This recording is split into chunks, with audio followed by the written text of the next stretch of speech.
the last topic of the mineral nutrition. चालू। तो fate of ammonia में first of all मैं किस अमोनिया की बात कर रहा हूँ, ये बड़ा इंपॉर्टेंट। एक अमोनिया तो हमें नाइट्रोजन गैस से बनी मिली थी by the process known as nitrogen fixation. Can be a biological nitrogen fixation or physical. Most of the time biological nitrogen fixation से अमोनिया बनी। सर एक अमोनिया बनी थी अमोनिफिकेशन।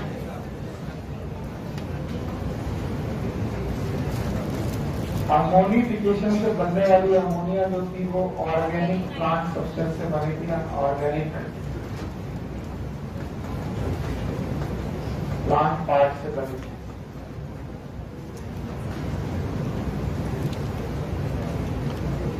तो एक बार तो हमने नाइट्रोजन से अमोनिया बनाई थी नाइट्रोजन फिक्सेशन के दौरान, एक बार प्लांट से हमने डायरेक्ट अमोनिया बनाई थी बाय अमोनिफिकेशन, उसके पहले डीअमीनेशन नाम का टॉपिक हुआ।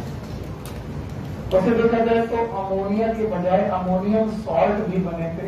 अमोनियम सॉल्ट ये वेदरिंग से बन सकते हैं, किससे? Most of the time weathering से नाइट्राइट और नाइट्रेट बने थे। तो कई तरीके से मैंने अमोनिया आपके सामने रख दी। एक तो बना दी नाइट्रोजन फिक्सेशन से, एक वेदरिंग से, अमोनिफिकेशन। इन सारी अमोनिया का फेट क्या है वो आपको पहले से मालूम है। इस अमोनिया से बनेगा नाइट्राइट, नाइट्राइट से बनेगा। तो इनफैक्ट बुक कभी भी इन अमोनिया के बारे में पूछ ही नहीं रही है। वो जिस अमोनिया के बारे में पूछ रही मैं उसकी तरफ लेके चलता हूँ। हमने नाइट्रेट को एब्जॉर्ब कराया था, नाइट्रेट, और नाइट्रेट पहुंचा था लीफ NO3-, और ये नाइट्रेट कन्वर्ट हुआ था अमोनिया हुआ था।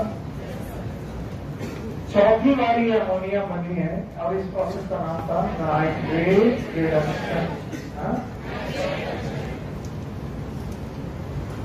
एक्चुअली बुक इस बात पे ज्यादा फोकस रख रही है कि इस अमोनिया का क्या होगा, what should be the fate of this ammonia. Ammonia तो हमने 4 बार बनवा दी, एक बार नाइट्रोजन फिक्सेशन से, वेदरिंग से, अमोनिफिकेशन। बुक इज मोर, वो ज्यादा फोकस कर रही है, more focus upon this ammonia जो नाइट्रेट रिडक्शन के बाद बनी।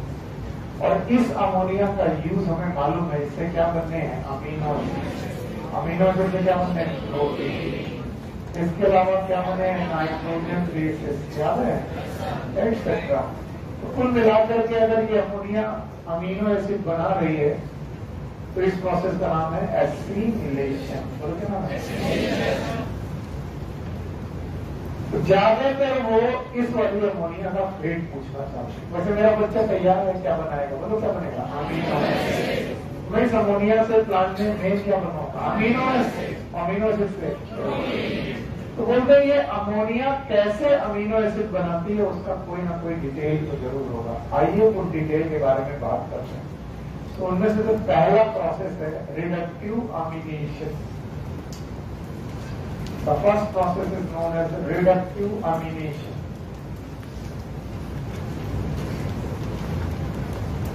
मैं आपको पहले से बता दूं, यहां पर अमोनिया को यूज करके हम लोग अमीनो एसिड बनाते हैं, और इसका उल्टा प्रोसेस प्रोटीन से अमीनो एसिड बनाते हुए हम लोग पढ़ चुके हैं, that is known as deamination, but this is known as reductive amination. Reductive amination जानने के लिए आपको अल्फा कीटो एसिड के बारे में जानकारी होनी चाहिए।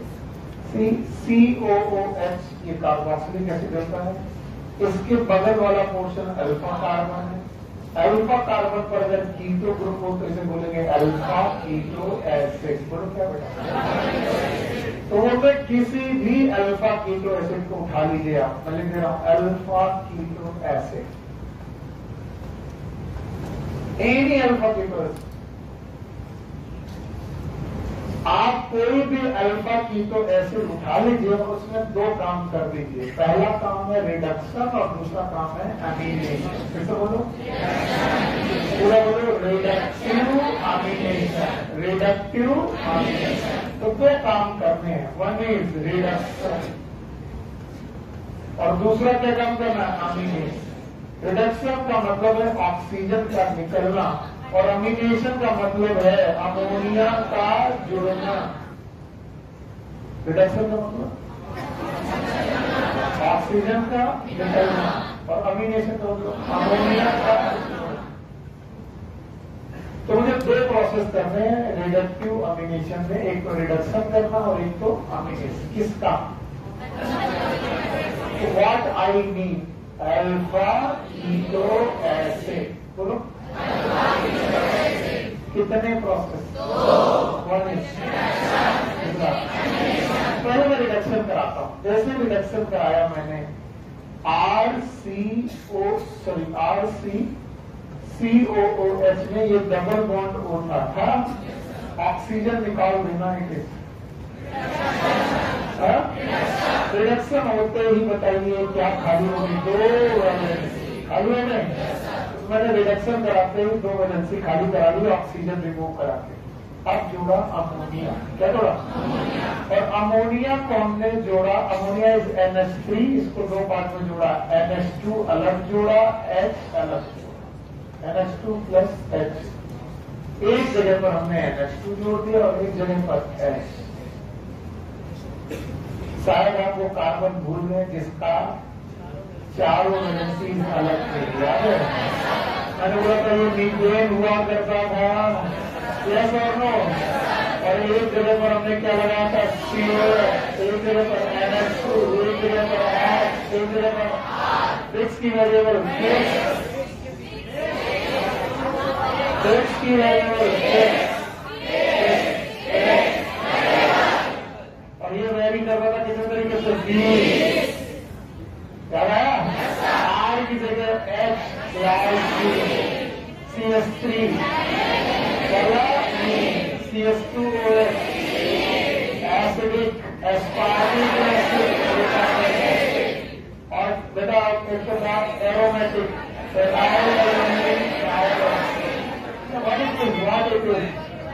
ये है क्या? ये क्या है पता नहीं। Amino acid, amino acid. Sir आपने अमीनो से पिछली बार ऐसे दिखाया था, सर यहाँ पर NH2 लगाया था, यहाँ पर R लगाया था, कुछ वैल्यू बदलेगा? कुछ बच्चे बोलते हैं सर बार बार बताते, पहले यहाँ लगाते यार, कुछ बदल गया। तो कैसे बना अमीनो एसिड? क्या किया?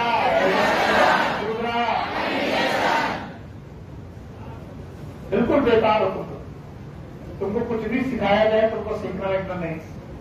अब फिर से बोल रहे कौन सा एसिड ले? Alpha keto acid. Alpha keto acid ले रहे हैं? तेरा RCOOH कितने काम कर? पहला चलो पहले रिडक्शन करके दिखाओ। रिडक्शन करते ही क्या पैदा हुआ? RC डबल सिंगल बॉन्ड मिला, चाहे दोनों डबल बॉन्ड अलग हो गए और ये क्या था? Sorry it is COOH। बताओ दोनों वैलेंसी खाली है। अब इनमें करो अमीनेशन। क्या करो? RCCOOH अमोनिया जोड़नी है, NH2 यहाँ, H यहाँ। बताइए क्या कितने काम करते हैं?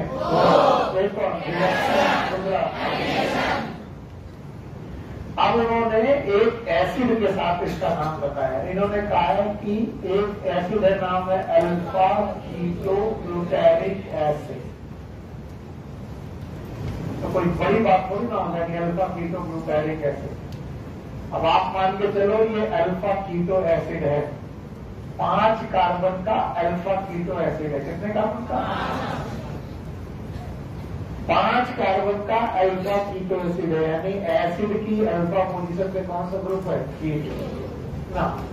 अल्फा कीटो ग्लूटारिक एसिड में दो काम करने हैं। एक तो करना है रिडक्शन, बोलो ना, रिडक्शन कराएंगे NADH से, NADPH लिखा होगा आपको, पीएच लिखा के पीएच, NADPH ये रिड्यूसिंग एजेंट होते हैं, रिडक्शन करने वाले एजेंट, क्योंकि ये H+ डोनेट करते हैं। H डोनेट करने पर H यहां पहुंच जाएगा, H यहां पहुंचेगा तो ऑक्सीडेशन की रिडक्शन, ऑक्सीजन का निकालना, हाइड्रोजन का लेना, और साथ में हमें करना अमीनेशन, तो बेटा NH4+, ये क्या करेगा पता नहीं, ये क्या करेगा रिडक्शन, और ये अमीनेशन, बताओ पहला प्रोसेस रिडक्शन, दूसरा अमीनेशन, पक्का।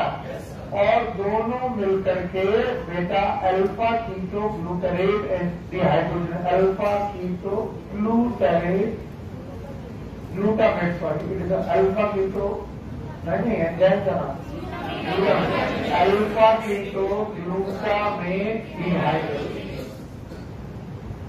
डिहाइड्रोजिनेज नाम के एंजाइम की प्रेजेंस में काम करेंगे और एक प्रोडक्ट बनाएंगे, और उस प्रोडक्ट का नाम होगा ग्लूटामिक एसिड। बोलो क्या नाम? Glutamic acid. ग्लूटामिक एसिड आप जानते हो एक प्रकार का क्या है? Amino acid. तो बताइए ये कौन सा एसिड है? Alpha keto acid. और ये क्या है? Amino acid. तो बेटा अल्फा कीटो एसिड से अमीनो एसिड बनाने के लिए प्रोसेस में कितने स्टेप करते हैं? It is known as reductive amination.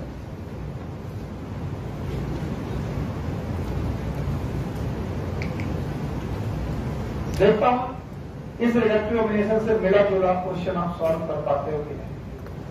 चलिए सॉल्व करना है सबको।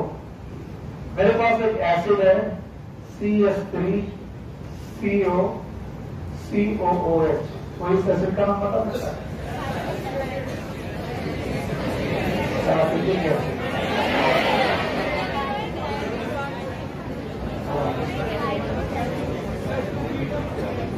टू प्रोपेनोइक एसिड, मतलब IUPAC और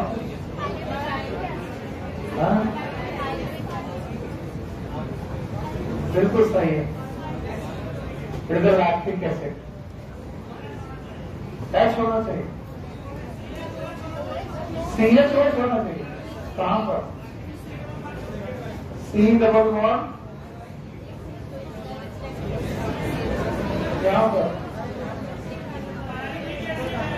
एक मिनट भैया, केमिस्ट्री समझने दो हम भी। हाँ भाई, C डबल बॉन्ड OH जानते हो, यहाँ पर OH में CH होना चाहिए। यहां पर OH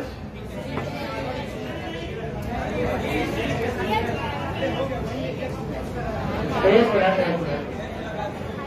यहां पर H लगा, ये लैक्टिक एसिड है।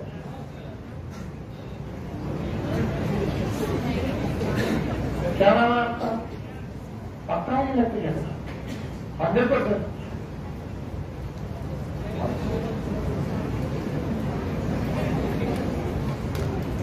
बिल्कुल सही है। Now what is pyruvic acid? जो पहले लिखा है, बिल्कुल सही बोला, गलत नहीं बोला। It's not lactic acid, it's a pyruvic acid. क्या है? CS3 C double bond O CO। क्या नाम है बेटा आपका? हाँ, बहुत बढ़िया, शाबाश। हाँ हाँ, तुम जीत हुए बेटा, बैठो। तो pyruvic acid, it is a pyruvic acid CS3 C double bond O COH। 3 carbon का अल्फा कीटो एसिड है। इसका रिडक्टिव अमीनेशन करेंगे जितेंद्र, क्या बनेगा? क्या बनेगा बताओ, नहीं तो बाहर आओ। प्रोडक्ट का नाम बताओ।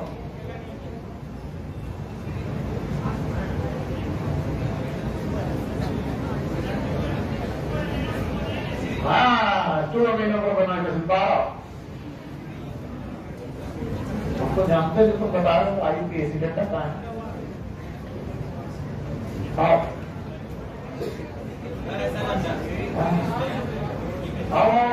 आओ धंधा बाबू, अरे हम तुम्हारे बिना कैसे लग रहे हो?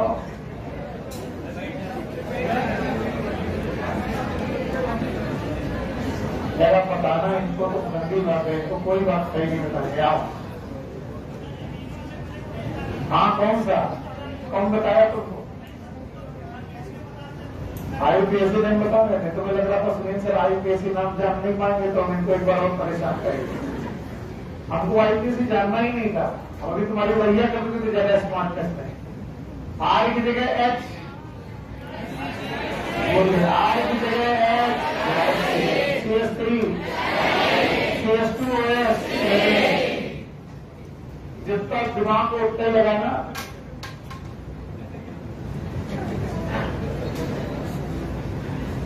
हाँ बताओ कितने प्रोसेस?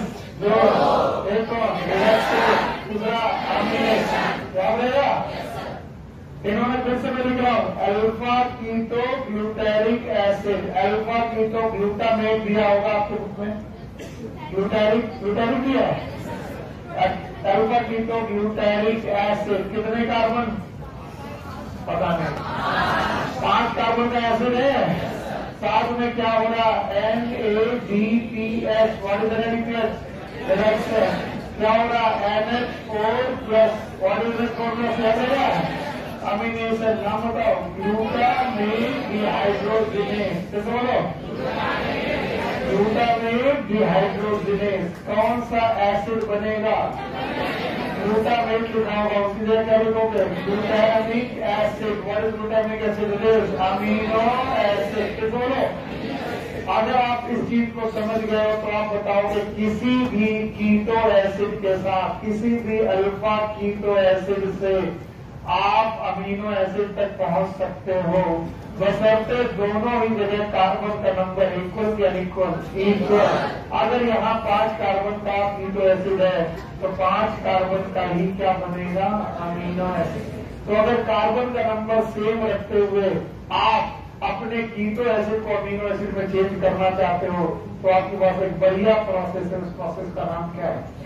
रिडक्टिव अमीनेशन। बोलो क्या नाम है?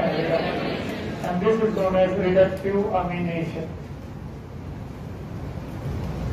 इसी रिडक्टिव अमीनेशन के क्रम में जितेंद्र बाबू ने जो बात बोली एकदम सही बोली कि sir CS3C double bond OCOH के साथ रिडक्टिव अमीनेशन किया जाए तो फिर से वही काम करेंगे। NADPH प्लस NH4 प्लस, और यहाँ पर जो एंजाइम होगा वो आपको मालूम होना चाहिए, it will be alanine dehydrogenase. और एलानिन डिहाइड्रोजिनेस क्यों? क्योंकि क्या बनेगा? देखिए CH3 CCOOH, और यहाँ पर एक वैलेंसी खाली हो जाएगी 2, और यहाँ क्या करोगे? NH2, और इस जगह H, ये तीनों फिक्स। R की जगह CH3, it is known as alanine. कितने कार्बन का है? 3, और ये भी कितने कार्बन का? 3 कार्बन के पायरिक एसिड से 3 कार्बन का अमीनो एसिड बन गया। प्रोसेस का नाम बोलो, रिडक्टिव अमीनेशन। मैंने बोला ही था, फेज ऑफ अमोनिया में अमोनिया को हम लोग किसमें कन्वर्ट करने की कोशिश कर रहे हैं? अमीनो किसके साथ कन्वर्ट करने की कोशिश कर रहे हैं? अल्फा कीटो एसिड के साथ। अल्फा कीटो एसिड के साथ जब भी ये काम करेंगे तो 2 प्रोसेस होंगे, one is known as reduction, दूसरा अमीनेशन। और ऐसे एक जगह नहीं हो सकता, कई जगह हो सकता है। जहां जहां पर कीटो एसिड, वहां पर क्या बना सकते हैं? Amino acid. इसीलिए जब क्रेब्स साइकिल पढ़ाते वक्त आपको पढ़ाया जाता है, इट इज एम्फीबोलिक साइकिल। मेटाबॉलिक में एनाबॉलिक की कैटाबॉलिक, एम्फीबोलिक। आप समझ नहीं पाते, अभी भी नहीं समझोगे, पर मेरा काम है बताना। आपको क्रेब्स साइकिल में एक प्रोडक्ट सिखाया जाता है, याद करो, एसिटाइल कोएंजाइम एसिड। एक दिन क्या बनता है? Alpha keto glutaric acid. तो बोलो, तो क्या ये अल्फा कीटो ग्लूटारिक एसिड आपको ग्लूटामिक एसिड दे सकता है? यस। और क्या ये ग्लूटामिक एसिड आपको प्रोटीन दे सकता है? तो अगर ये कैटाबोलिज्म है तो ये क्या है? एनाबोलिज्म। हाँ, तो कैटाबोलिज्म और एनाबोलिज्म दोनों साथ चलें तो एम्फीबोलिक नहीं आया। और दोबारा भी जब हम वहां पूछेंगे क्लास में आना, रेस्पिरेशन पढ़ाते वक्त वाई रेस्पिरेटरी साइकिल और एम्फीबोलिक। वाई एम्फीबोलिक क्योंकि मैं कैटाबोलिज्म भी है, और कैटाबोलिज्म के दौरान 5 कार्बन का एक एसिड बना, नाम बताओ, अल्फा कीटोन्यूक्लिक एसिड। क्या उससे हम लोग अमीनो एसिड जा सकते हैं? कौन सा अमीनो एसिड? कितने कार्बन? 5। जब भी बेटा कीटो एसिड से अमीनो एसिड बनेगा कार्बन का नंबर सेम होगा। कई बार आप कार्बन का नंबर बदल सकते हैं अमीनो एसिड में। अमीनो एसिड में ध्यान से, अमीनो एसिड में कार्बन का नंबर बदल सकते हैं। उसके लिए आपके पास एक अलग प्रोसेस है, and that process is known as transamination. ये दूसरा प्रोसेस आपकी बुक में दिया गया है, ट्रांसएमिनेशन। अब की बार आप ट्रांसएमिनेशन में 2 कंपाउंड लेते हैं, ध्यान सुनना। एक कंपाउंड लेते हैं alpha keto acid, R C double bond O COOH, let's suppose it is R1। और दूसरा कंपाउंड आप लेते हैं amino acid, it is R2 COOH, it is H and it is NH2. And here we can trans the functional group or the trans the alkyl group. यानी जहां R2 है वहां पर पहुंचा देते हैं R1, और जहां R1 है वहां क्या पहुंचाते हैं R2। तो बिल्कुल समझ में नहीं आ रहा, कोशिश करेंगे एग्जाम्पल के साथ। मान लीजिए R1 में 3 कार्बन है, कितने कार्बन है? 3। और R2 में बेटा 2 कार्बन है, कितने? तो बताओ यहाँ पर टोटल कार्बन कितने होंगे? 5।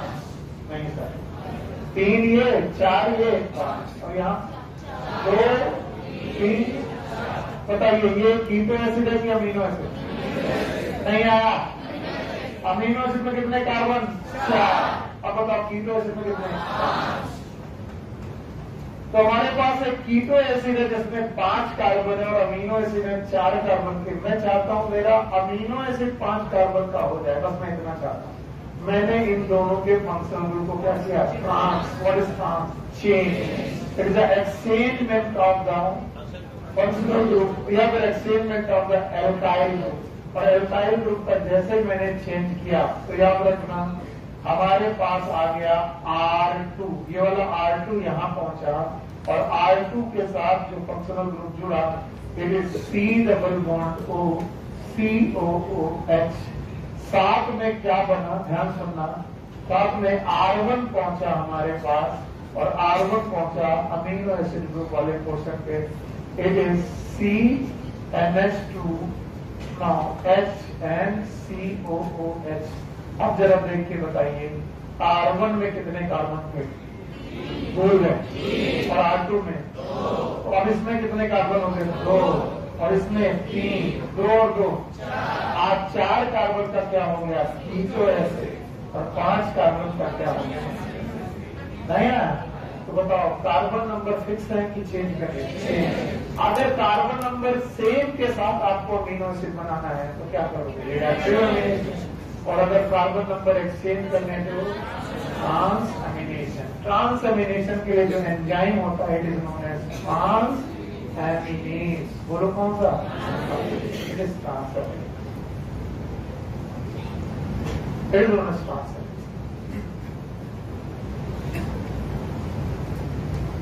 देखो उद्देश्य में हम बार बार सफल हो रहे हैं, हम अपने अमीनो एसिड को ही चेंज कर रहे हैं क्योंकि हमारा प्रोडक्ट अमीनो एसिड है, हम चाहते हैं। तो एक बार फिर से बोलो, फेट ऑफ अमोनिया में हम क्या बनाने आए हैं? अमोनिया से अमीनो एसिड कितने प्रकार से बनाए? एक रिडक्टिव, दूसरा रिडक्टिव अमीनेशन में कितने प्रोसेस किए? एक रिडक्शन। और किसका रिडक्शन? अल्फा कीटो एसिड का रिडक्शन और उसी का अमीनेशन। तो 2 प्रोसेस के अल्फा कीटो एसिड का reduction plus amination, it is known as reductive amination. बताओ carbon number fix, reductive amination में कार्बन नंबर बदलेंगे से। अगर 5 कार्बन का कीटो एसिड है, 5 कार्बन 4 कार्बन का 3 कार्बन का 2 कार्बन का 2 कार्बन का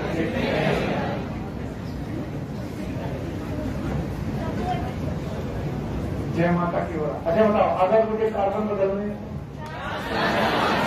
तो ट्रांसफॉर्मेशन में एक लेंगे कीटो एसिड, एक लेंगे कीटो एसिड के फंक्शनल ग्रुप में कीटो एसिड वाले आर को अमीनो एसिड में, अमीनो एसिड वाले आर को कीटो एसिड डाल देंगे और इस तरीके से क्या होगा, ट्रांसफॉर्मेशन हो गई। बात हो गई, क्या बात किया, खड़े हो।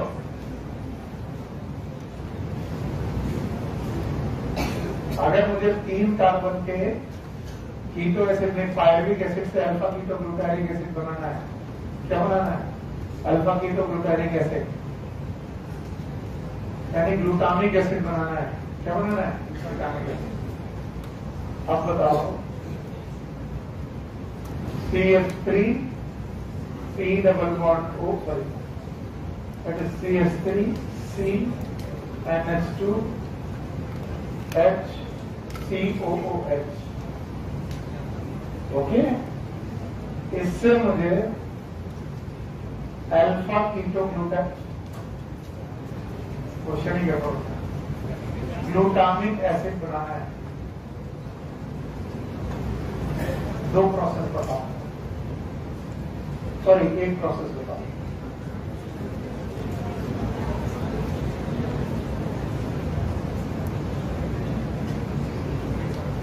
इस पॉइंट पे क्या होगा,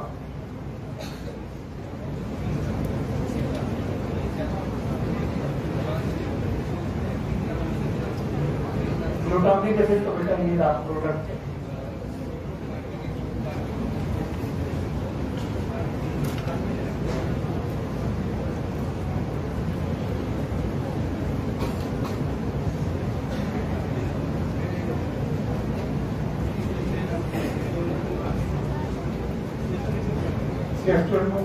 बात न करें उसके साथ समझ में आ जाए।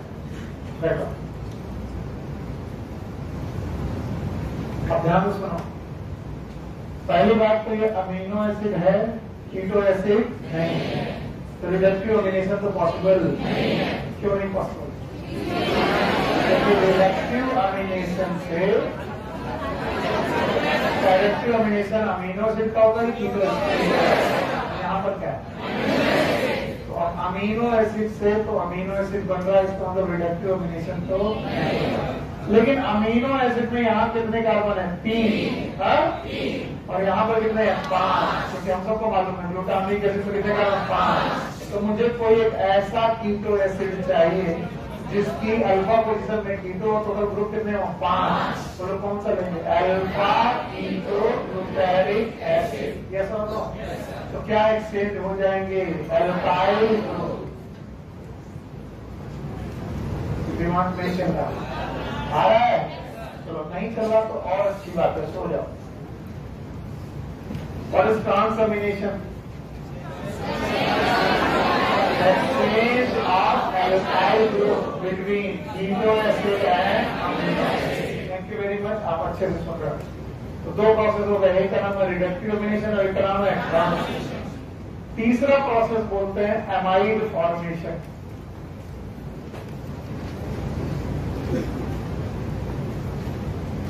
Amide formation, there are certain amino acid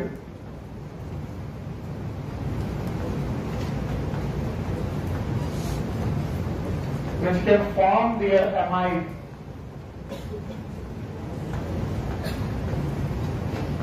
और वो अपना अमीनो एसिड कंडीशन भी मेंटेन रख सकते हैं। मैंने बोला था NH2 फिक्स रहना चाहिए, COH फिक्स रहना चाहिए, H फिक्स रहना चाहिए, इनमें कोई भी चेंज नहीं होना। बाकी R वेरी कर सकते हो, और R में आपको अमाइड ग्रुप पैदा करना है। अमाइड ग्रुप का मतलब होता है COH प्लस NH3, क्या जोड़ोगे, CONH2। बताओ ये अमाइड ग्रुप है, और अमाइड ग्रुप के लिए आपको COH के साथ अमोनिया जोड़नी पड़ेगी। पर मैंने कहा है इस COH को छू नहीं सकते, इस COH को, इसको छू नहीं सकते, इसको छू नहीं सकते। तो आर में क्या होना चाहिए? COH। और आर में COH केवल 2 जगह पर होता है, बोलो कहाँ? Aspartic acid. काफी लोग एस्पार्टिक एसिड याद है, और ग्लूटामिक एसिड। इसका मतलब 2 लोग हैं जो बेटा 2 अमीनो एसिड ऐसे हैं जो अपने अमाइड बना सकते हैं, याद है? और इनमें से एक कौन है? एस्पार्टिक एसिड और एक ग्लूटामिक। बताओ एस्पार्टिक एसिड अमाइड किस में बनाएगा? आर वाले COH में, किस वाले? आर वाले में। एस्पार्टिक एसिड के अमाइड का नाम मैंने पहले पाया था, एस्पैराजीन। कैसे बोलो? और ग्लूटामिक एसिड वाले के ग्लूटामिन। बताओ ग्लूटामिन और एस्पैराजीन में पर मोल ऑफ द ग्लूटामिन और पर मोल ऑफ एस्पैराजीन में एक अमोनिया की 2 अमोनिया, 2, एक अमाइड वाली अमोनिया और एक अमीनो एसिड। तो जब अमीनो एसिड केवल अमोनिया रखते हैं तो कितनी मोल? 1। और जब अमाइड रखते हैं तो 1 मोल में कितनी मोल अमोनिया? 2। तो विच है better ammonia content? Amino acid और अमाइड। ये क्वेश्चन कई बार पूछा है डिफरेंट कोचिंग में कि बोला अमीनो एसिड से ज्यादा, यस, अमीनो एसिड से ज्यादा अमोनिया किसके पास है? अमाइड। अमाइड के पास। बोलते हैं इससे ज्यादा अगर अमोनिया चाहिए तो ये सोयाबीन के नोड्यूल में चाहिए। सोयाबीन का जो नोड्यूल है वो अमोनिया को क्रिस्टल फॉर्म में लेके जाता है, और the crystal form of ammonia is known as ureides. बोलो क्या ना? इनका नाइट्रोजन और कार्बन रेशियो मिनिमम की मैक्सिमम है N/C रेशियो का nucleus cytoplasm, nitrogen and carbon. बताओ मिनिमम की मैक्सिमम। सबसे ज्यादा नाइट्रोजन किसमें होगी? यूरिन। तो अगर मैं बनाऊं तो कैसे बनाऊं? सबसे कम अमीनो एसिड, अमीनो एसिड से ज्यादा, सॉरी सबसे ज्यादा किसमें? यूरिन। यूरिन से जब कम अमाइड, और अमाइड से कम। So here is the last portion जो मैंने चिल्ला के नहीं पढ़ाया, और इस वजह से कुछ लोगों को बिल्कुल समझ में नहीं आया, है ना? ये आदत सी हो गई है तुम्हारी चिल्ला के पढ़ने की, मेरी भी चिल्लाने की। अगर मैं पूछ लूं आखिरी टॉपिक तो मैंने पढ़ाया क्या? आखिरी टॉपिक मैंने क्या पढ़ाया? Fate of ammonia. जवाब चाहिए मुझे, बिना देखे चाहिए। फेट ऑफ अमोनिया पढ़ा? अमोनिया तो 4 तरीके से बन रही है। एक तो बना रही है वेदरिक से अमोनियम है, एक नाइट्रोजन से, एक अमीनो एसिड और एक रिडक्टिव नाइट्रेट रिडक्शन। बताओ मैं किस अमोनिया पर? नाइट्रेट रिडक्शन वाली जो अमोनिया आई वो पौधे में क्या बनाएगी? Amino acid. तो मेरा फोकस ये है कि अमोनिया क्या बना दे? Amino acid. और ये बनाने के लिए मैंने आपको बहुत तरीके सिखाए, कम से कम 4 के बताए। तो पहला चीज सोच के बताइएगा, क्योंकि अपनी बार मैंने चिल्लाया नहीं। रिडक्टिव रिलेशन यहाँ पे नाम नहीं बताया कि 2 चीजें, रिडक्टिव रिलेशन किसी का भी हो जाएगा। किसका? अल्फा कीटो एसिड का। अल्फा कीटो एसिड में 2 कॉन्टिन्यूअस प्रोसेस करने हैं, एक रिडक्शन के लिए क्या लेना है? और अमीनो एसिड के लिए याद रहेगा? ठीक है, आगे चले।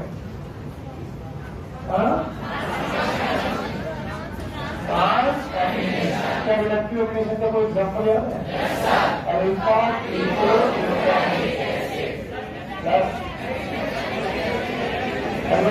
एसिड के साथ पक्का। और उसके बाद ट्रांसअमीनेशन याद है? ट्रांसअमीनेशन में अमीनो एसिड जैसे कीटोसिटी दोनों, और दोनों के R एक्सक्लूड करते हैं।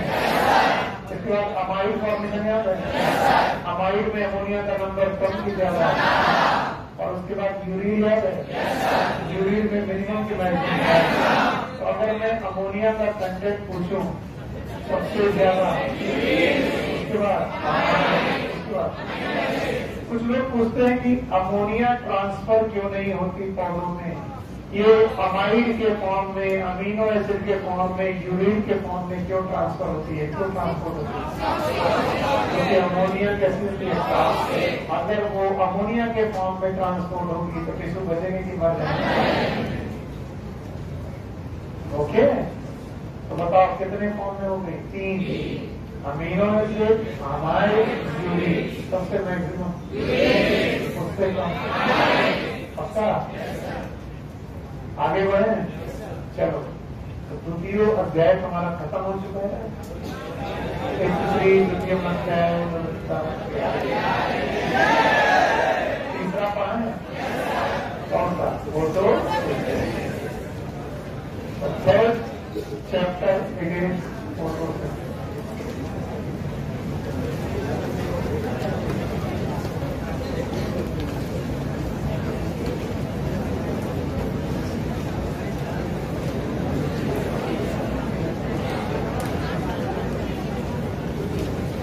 एग्जामिनेशन पॉइंट ऑफ व्यू से most important topic of the plant physiology. Plant physiology का सबसे महत्वपूर्ण चैप्टर जो पढ़ने गिरने लगे तो जैसे ट्रांसपोर्टेशन खत्म हुआ, इंजन न्यूट्रिशन खत्म हुआ, वैसे इसको भी हम लोग चपड़ लेंगे। कितने बड़े बड़े चैप्टर खत्म कर दिए हम लोगों ने। पूरी साइकोलॉजी निपटा दी, मॉर्फोलॉजी, एनाटॉमी। अभी भी तुमको शक है? बोले शक नहीं है, यही तो प्रॉब्लम है। कितने जल्दी चैप्टर आया और कितने जल्दी निकल गया पता नहीं चल रहा, पता नहीं चल रहा। पढ़ाना छोड़ दें? देखो बेटा, बात छोड़ दे। कौन बोल रहा? चित्रांश बेटा, अगर तुमने छोड़ने के लिए पैसा दिया होता मैं सच में छोड़ देता। मैं छोड़ूंगा तो नहीं। और जिसने आज चैप्टर छोड़ा उसको आगे समझ भी नहीं आएगा। तो we are going to study about the photosynthesis. तो बच्चा बेटा हर बार जाएगा, हाँ मत पढ़ो। आप लोगों को समझाना है, नहीं बेटा नहीं पढ़ोगे तो सेलेक्ट नहीं होंगे तो ज्यादा नजर की बिस्किट फैक्ट्री में काम करना पड़ेगा। और फिर अपना टाइम कैसे आएगा? तो अपना टाइम आएगा कि लाना पड़ेगा? आइए, फोटोसिंथेसिस। भाइयों बहनों, इस संपूर्ण सकल ब्रह्मांड में ऐसा माना जाता है कि पृथ्वी, दैट इज अर्थ, हमारी भारत पर एक पृथ्वी माता, यहीं पर केवल जीवन है। और जीवन के साथ साथ दो तरीके के लोग यहाँ पर, दो तरीके के प्राणी यहाँ पर घूम रहे हैं। एक प्रकार के प्राणी जिन्हें हम लोगों ने बड़ी कैटेगरी में नाम दिया है, और दूसरे तरीके और वो प्लांट को और एनिमल को डिफाइन करने के लिए मेजर बात यह है कि चाहे वो प्लांट हो चाहे वो एनिमल हो, दोनों जीवित प्राणी है। और इन दोनों जीवित प्राणियों को जरूरत पड़ती है न्यूट्रिशन। किसकी? नरिशमेंट की। अगर इन्हें न्यूट्रिशन नहीं मिलेगा तो ये मर जाएंगे। अरे भाई,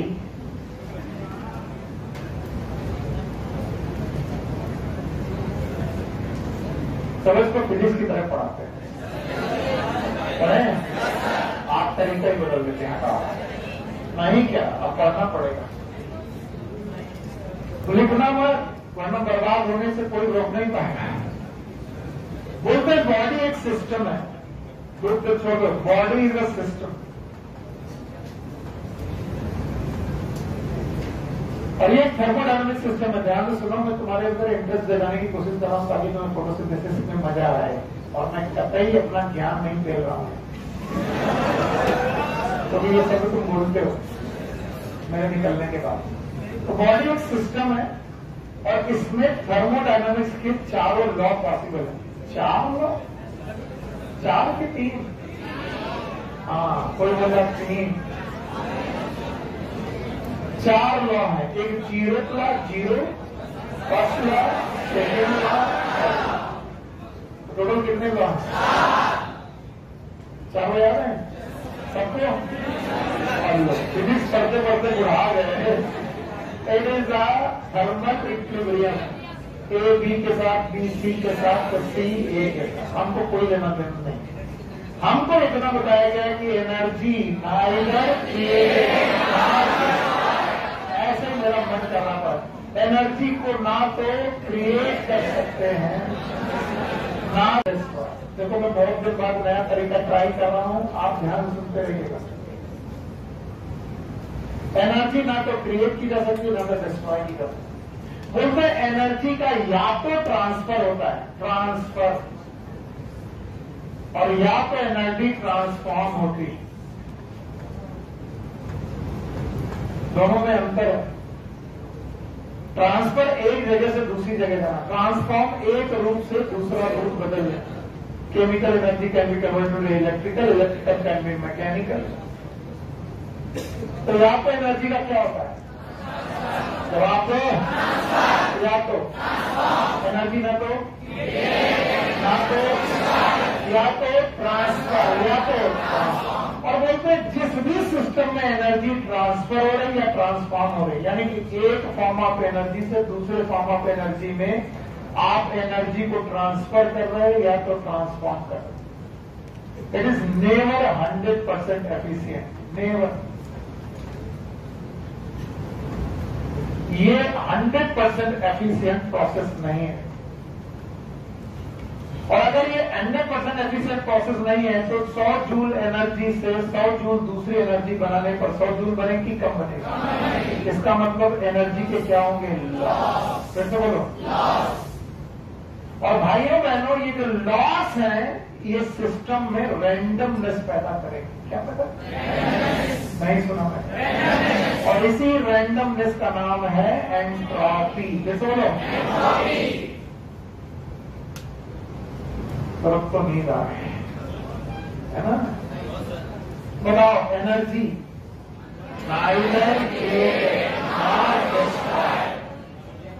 क्या एनर्जी का ट्रांसफर कर सकते हैं, ट्रांसफॉर्म कर सकते हैं? और ये 100% एफिशिएंट प्रोसेस है। एनर्जी ट्रांसफर और ट्रांसफॉर्म करने पर लॉस होगा। लॉस से क्या बढ़ेगी? एंट्रोपी। और बोलते हैं एंट्रोपी जितना बढ़ेगी सिस्टम क्रैश होने के चांसेस उतना ज्यादा। जिस सिस्टम में भी ये काम चल रहा है उस सिस्टम का क्रैश होने के चांसेस कब ज्यादा? एंट्रोपी बढ़ेगी। तो बोलते हैं इस एंट्रोपी को बढ़ने से रोकने के लिए हमको देनी पड़ती है फ्री एनर्जी। नाम सुनो, it is known as gifts, free energy. वो एंट्रोपी को बढ़ाती ही घटाते हैं। नाउ द ह्यूमन बॉडी और द प्लांट बॉडी और द ऑर्गेनिज्म बॉडी। मैंने प्लांट बॉडी और ह्यूमन बॉडी नहीं बोला, क्या बोला? ऑर्गेनिज्म। ये प्लांट भी हो सकता है,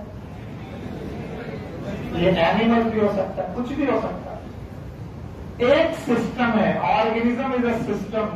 भाइयों बहनों मेरी बात सुनते जाओ वरना टॉपिक यहीं फर्स्ट हो जाएगा, बेकार हो जाएगा। और इस सिस्टम में चल रही है मेटाबॉलिज्म। क्या चल रही है? और मेटाबॉलिज्म वही रिएक्शन है जो एक जगह से दूसरी जगह एनर्जी पहुंचाने के काम कर रहे हैं, या तो ट्रांसफर या तो ट्रांसफर। और इन मेटाबॉलिज्म की वजह से क्या पैदा हो रही है? रैंडमनेस। कैसे बोलो? और ये रैंडमनेस कहाँ पैदा हो रही है? बॉडी। कैसे बोलो? पता, बॉडी के बचने के चांसेस हैं क्रैश। याद रखना, जितनी ज्यादा रैंडमनेस पैदा होगी एंट्रोपी बढ़ेगी, और एंट्रोपी बढ़ने से बताओ सिस्टम क्रैश होगा। सिस्टम क्रैश का मतलब क्या होगा? डेथ। अरे बॉडी क्रैश क्या हो गई? तो बताओ, डेथ से बचना है? बचना है। डेथ से बचना है? रैंडमनेस कम करनी पड़ेगी। फ्री एनर्जी लगानी पड़ेगी। यस। और फ्री एनर्जी कहाँ से आएगी? फूड। कहाँ से? नहीं आया। तो जो हम खाना खाते हैं क्या ये हमारी बॉडी में फ्री एनर्जी पैदा करता है? रैंडमनेस, ताकि हमारा सिस्टम जिंदा है। इसी फूड का बॉडी में जाना, it is known as nutrition. जैसे बोलो, और ये न्यूट्रिशन दो प्रकार का, कुछ लोग अपना खाना खुद बना लेते हैं और कुछ लोग बनाया खाते हैं। ये और नो, तो न्यूट्रिशन कितने प्रकार का? जो अपना खाना खुद बनाए, जो दूसरे का बना खाना है। तो बताओ दुनिया में कितने प्रकार का न्यूट्रिशन? वन इज, दूसरा सब बिल्कुल समझ नहीं आया। तो क्या न्यूट्रिशन के दौरान हमने सीखा कि दो तरीके से खाना है? वन इज, दूसरा सब्जी। खड़ी हो, खाना घर में कौन बनाता है? मम्मा। तो मम्मा क्या हो गए? अब तुम बना पाती हो? नहीं, हे भगवान है। तो बच्चों, now I am going to start chapter. अभी तक मैं तुम्हारा ब्रेन धीरे धीरे रिलैक्स कर रहा था, क्योंकि एक चैप्टर से दूसरे चैप्टर के बीच में आते वक्त आप ज्यादा सहज नहीं होते हो। तो मैंने जानबूझ के 10 मिनट बर्बाद किए। क्या किए? क्योंकि क्वेश्चन पॉइंट ऑफ व्यू से वो यूजफुल का भी यूजलेस। ज्यादातर टीचर यही करते हैं आपके साथ, आपको मजा दिलाने के चक्कर में बहुत सारी यूजलेस बातें करते हैं। मैं भी कर सकता हूँ, पर कोर्स खत्म होगा कि नहीं? यूजफुल बातें। तस्वीर ने कहा कि सर दुनिया में न्यूट्रिशन दो प्रकार का, मैंने मान लिया। तुम किसी ने भी तस्वीर को कुछ बताया तो फिर मम्मी का समय है। और किसने बोला कि न्यूट्रिशन दो प्रकार का? सर एक वो लोग जो ऑटोट्रॉफिक हैं। कैसे हैं? ट्रॉफिक का मतलब नरिशमेंट, ऑटो मतलब सेल्फ, और दूसरे वो जो हेट्रोट्रॉफिक हैं, जो अपना खाना खुद बना लें। ऑटोट्रॉफिक जो ना बना पाए। मैंने तस्वीर से पूछा खाना घर में कौन बनाता है? लोग मम्मी है ऑटोट्रॉफिक, और तस्वीर है हेट्रोट्रॉफिक। सही की गलत? बिकॉज घर में खाना बनाना नहीं है, घर में खाना पकाना है। तस्वीर की मम्मा, हम सब की मम्मा और हम सब लोगों की मम्मा क्या करती? बनाती की पकाती? तो शब्द क्या होना चाहिए? पकाना। अम्मा ऐसा नहीं करती कि कार्बन डाइऑक्साइड पकड़ी, सिंक से पानी धोला और धूप में खड़ी हो गई, फिर बोला सनलाइट आई और ये हो गया ग्लूकोज। फिर ग्लूकोज से कहा तुम बनो स्टार, फिर कहा तुम बनो गेहूं, फिर बनाओ आटा, फिर बनाओ रोटी। क्या कर सकती? तो तस्वीर मम्मा भी है, आप भी है। मम्मा से कहना कलाकार मत बनो, खाने बनाती हो ना, फिर भी हेट्रोट्रॉफिक हो, मैं बिना बना के।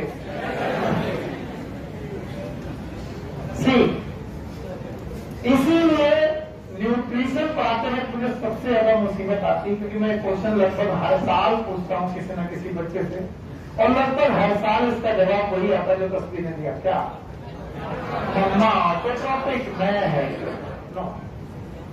न्यूट्रिशन में जो फूड है उसका पकाना है कि सिंथेसिस है? सिंथेसिस। अब जवाब आएगा एकदम बातें बंद। The organism which can synthesize their food, cook or synthesize, they are known as, or which cannot synthesize. तो मैं बच्चों से कहता हूं पहले सिंथेसिस सीखो, फिर तुम्हें दूसरी चीजें फोटोसिंथेसिस समझ में है। तो वो ऑर्गेनिज्म जो अपना फूड की सिंथेसिस करते हैं, तो पहले सिंथेसिस समझते हैं क्या होता है। सिंथेसिस के दौरान इनऑर्गेनिक सब्सटेंस से ऑर्गेनिक सब्सटेंस बनता है। इनऑर्गेनिक सब्सटेंस को ऑर्गेनिक सब्सटेंस में कन्वर्ट करना, इट इज सिंथेसिस। अगली बार यही शब्द चाहिए होगा। मैं पूछूं व्हाट इज सिंथेसिस, बता पाओगे? When the inorganic substances change into organic substances, it is known as synthesis. Cooking और synthesis। तो जो लोग सिंथेसिस कर लेंगे वो, जो नहीं कर पाएंगे वो। इसमें से एक रिएक्शन, इस सिंथेसिस की एक रिएक्शन में लिखने जा रहा हूं। कार्बन डाइऑक्साइड एक इनऑर्गेनिक सब्सटेंस है, वाटर भी एक इनऑर्गेनिक सब्सटेंस है, दोनों मिलके C6H12O6 बना रहे हैं, और ये एक ऑर्गेनिक सब्सटेंस है।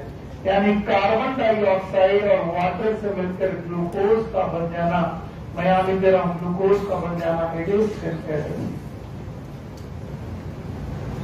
और यहां से मुसीबत चालू हुई, कॉन्सेप्ट चालू हुआ। इसी को बोलते हैं कॉन्सेप्ट जो मैं पढ़ाने जा रहा हूं। ध्यान सुनना कि सर कार्बन डाइऑक्साइड और वाटर मिलकर के अगर ग्लूकोज बनाना इतना आसान होता तो इन्वायरमेंट में, ध्यान सुनना, इन्वायरमेंट में ना तो कार्बन डाइऑक्साइड की कमी है ना तो water.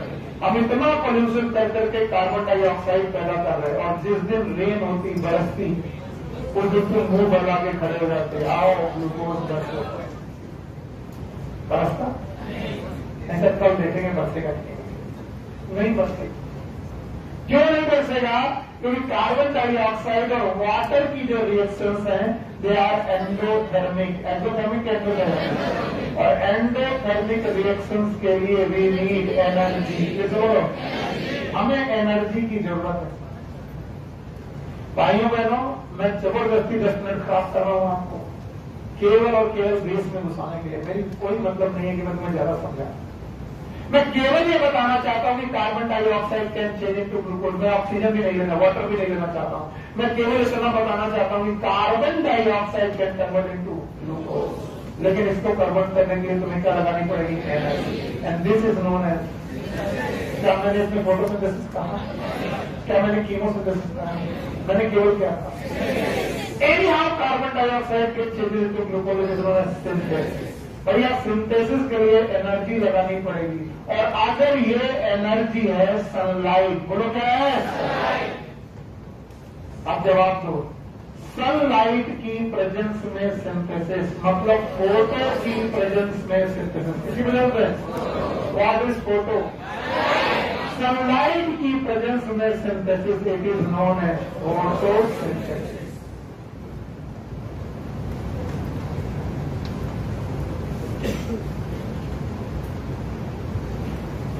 I want to convert my carbon dioxide into glucose in presence of sunlight. That's it. Why it is known as photosynthesis? Because synthesis का मतलब है इनऑर्गेनिक से ऑर्गेनिक बन रहा, लेकिन किसी वजह से sunlight, and that's why it is known as photosynthesis. That's it.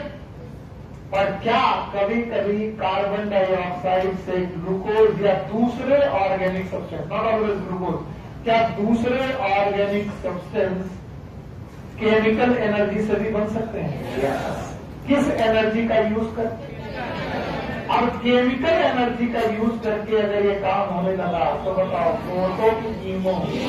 Now this synthesis is known as chemosynthesis.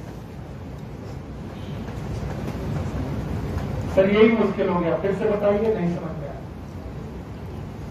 Is the formation of food organic, inorganic, organic from inorganic by the use of sunlight, it is photosynthesis. By the use of chemical energy, it is chemosynthesis.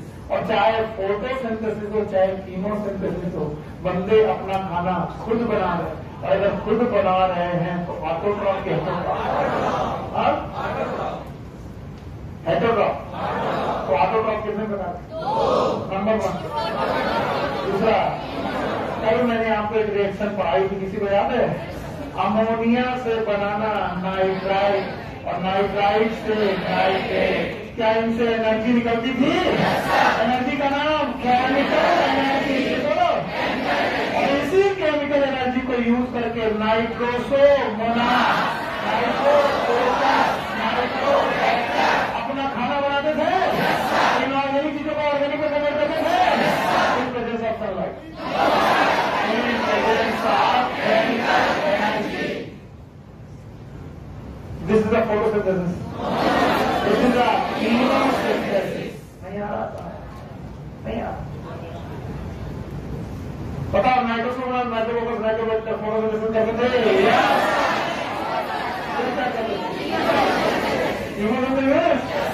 तो दुनिया में कुछ लोग यही काम light की वजह से करते हैं। बोलते हैं फोटोसिंथेसिस करना इतना आसान होता, तो सनलाइट दुनिया में बहुत है। सर एक दिन सर बारिश हो रही थी, मैंने देखा कार्बन डाइऑक्साइड में खूब पोल्यूशन था और थोड़ी थोड़ी धूप निकल आई। सर धूप निकलते ही उस दिन तो पक्का मुंह फैला के खड़ा होने पर क्या मिलेगा? पॉसिबल और इम्पॉसिबल? क्योंकि मेरा कहीं अगला क्वेश्चन होता, सर बताइए किसी दिन सर सनलाइट निकली हो? और कभी कभी ऐसा होगा सर धूप में बारिश हो रही होती है तो सनलाइट हो गई सर, और उसके बाद सर कार्बन डाइऑक्साइड हो गया, पानी भी बरस रहा, तो सर उस दिन तो पक्का ग्लूकोज बरसे नहीं, because this is a normal chemical reaction और मेटाबॉलिज्म। नहीं सुना? और मेटाबॉलिक जितनी भी रिएक्शन होती है सेल में, कॉमन सेल। अब मेरा का दिमाग खत्म, बोले हमारे पास सेल है। बारिश के दौरान धूप में सेल दिखाने पर कार्बन डाइऑक्साइड घुसेगी, पानी बरस रहा है, फिर मेरे पास 70 to 90% वाटर है ही है, और उसी दौरान से मेरे पास सेल के अंदर फोटोसिंथेसिस हो जाएगी। नो, बोले ऑल सेल की हैविंग क्लोरोप्लास्ट। तो क्लोरोप्लास्ट जिनके पास होगा वही फोटोसिंथेसिस करेंगे। क्लोरोप्लास्ट में क्या प्रेजेंट होगी? क्लोरोफिल। और क्लोरोफिल रखने वाले लोग हरे हरे की लाल लाल। दुनिया में जितने हरे हरे पौधे हैं वो क्या करेंगे? Now the photosynthesis equation is, मैं बैलेंस किए बिना लिख रहा हूं, carbon dioxide water in presence of sunlight, बोलो in presence of sunlight and chlorophyll and will form C6H12O6। क्या निकलेगी? ऑक्सीजन। मैंने बैलेंस नहीं किया, लेकिन क्या यही फोटोसिंथेसिस है? Yes. Now what is photosynthesis? बड़ी दूर से लेके आए, what is photosynthesis? is a formation of organic food, बोलो, from inorganic substances like carbon dioxide and water in presence of sunlight and chlorophyll। That is known as photosynthesis. दुनिया में सब लोग कर पाएंगे, केवल कौन करेगा? सारे प्लांट की ग्रीन प्लांट।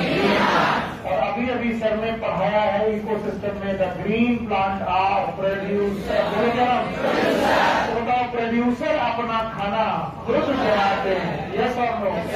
तो बताइए ऑटो की हेट्रो, और ऑटो का मतलब ऑटो ट्रॉफिक। सर को बोलो, सर आप ही ने बोला था ऑटो, हम तो मुझे तो बस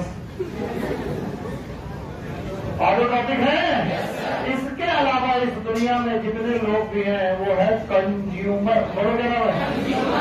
पौधे खाने वाले, वो एनिमल जो प्लांट को खाए कंज्यूमर होगा, वो एनिमल जो दूसरे एनिमल को खाए कंज्यूमर।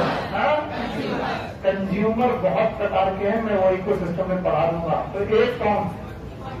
प्रोड्यूसर। और एक कौन? बोलते प्रोड्यूसर अपना खाना किस प्रोसेस से लेते हैं? फोटोसिंथेसिस। बोलो, फोटोसिंथेसिस ना होती तो इस दुनिया में एक प्रोड्यूसर के पास खाना होता। और कंज्यूमर कहते हैं हमको फोटोसिंथेसिस से मतलब, हमको तो प्लांट खा लेना है, और दूसरे कंज्यूमर बोल रहे हम दूसरे एनिमल को खा लेंगे। बताओ, कंज्यूमर कह रहे हमको फोटोसिंथेसिस करने की जरूरत, तो हमारा खाना फोटोसिंथेसिस से नहीं आता। वो तो पागल हो गए हो क्या? तुम्हारा खाना किससे आएगा? फोटोसिंथेसिस से। डायरेक्ट की इनडायरेक्ट? पौधे डायरेक्ट। पौधे ना होते तो हर्बीवोरस ना होते तो कार्निवोरस होते, और carnivorous herbivorous they are animal. तो मैं बोलूं पौधे ना होते तो एनिमल। तो बताओ, एनिमल का खाना भी अल्टीमेटली पौधों पर डिपेंड है, और पौधों का खाना फोटोसिंथेसिस। तो बुक लिखती है photosynthesis is a physico chemical reaction. इसमें फिजिक्स भी लगती है, दैट इज सनलाइट, और केमिकल रिएक्शन भी है, it is known as physico chemical reaction. Photosynthesis एक फिजिको केमिकल रिएक्शन है या फिजियो केमिकल रिएक्शन है विच प्रोड्यूस फूड। क्या प्रोड्यूस करती है? Food. And the ultimate source of all food upon earth, ultimate source of all food upon earth, that is photosynthesis. Earth में food का ultimate source है photosynthesis. अगर photosynthesis ना होती तो इस दुनिया में फूड बनता कि नहीं बनता? अब आप प्लांट के लिए फूड, फोटोसिंथेसिस, एनिमल के लिए फोटोसिंथेसिस, डायरेक्ट कि इनडायरेक्ट। इस दुनिया में जितना खाना है उसका डायरेक्ट और इनडायरेक्ट सोर्स हटा दें। भाई नहीं समझ में आया? किसी ने कहा कि सर हम पौधे नहीं खाएंगे, मुर्गे खा लेंगे। तो का मुर्गा क्या खाएगा? और आजकल मुर्गे खाना मत, कौन सा फ्लू है? स्वाइन नहीं, स्वाइन मतलब होता है सुअर। सुअर को जब फ्लू होता है तो स्वाइन, और मुर्गी को तो जब आदमी को तो कोरोना।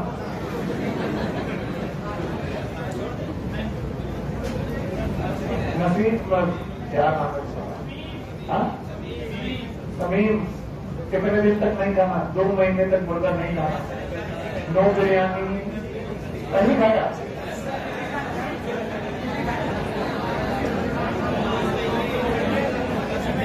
बच्चों कुछ दिन हरी भरी साग सब्जी पे अपना जीवन बिता नहीं, तो जो होगा देखा जाएगा। भूखे मरने से अच्छा खा के मरो। काका तो नहीं चल पाए, कभी रोटी नहीं चल पाए। अरे मेरे बच्चियों, आओ बच्चों, तो photosynthesis, what do we know? It's the next topic, what do we know? देखो अपनी एनसीईआरटी मिला। बोले फोटोसिंथेसिस में हमें क्या पता है? कुछ नहीं पता, वो जमाई मारना। काश सब पढ़ाई ना होती। हम जो पता है तो बताओ, हम क्या क्या पता है? कार्बन डाइऑक्साइड, वाटर,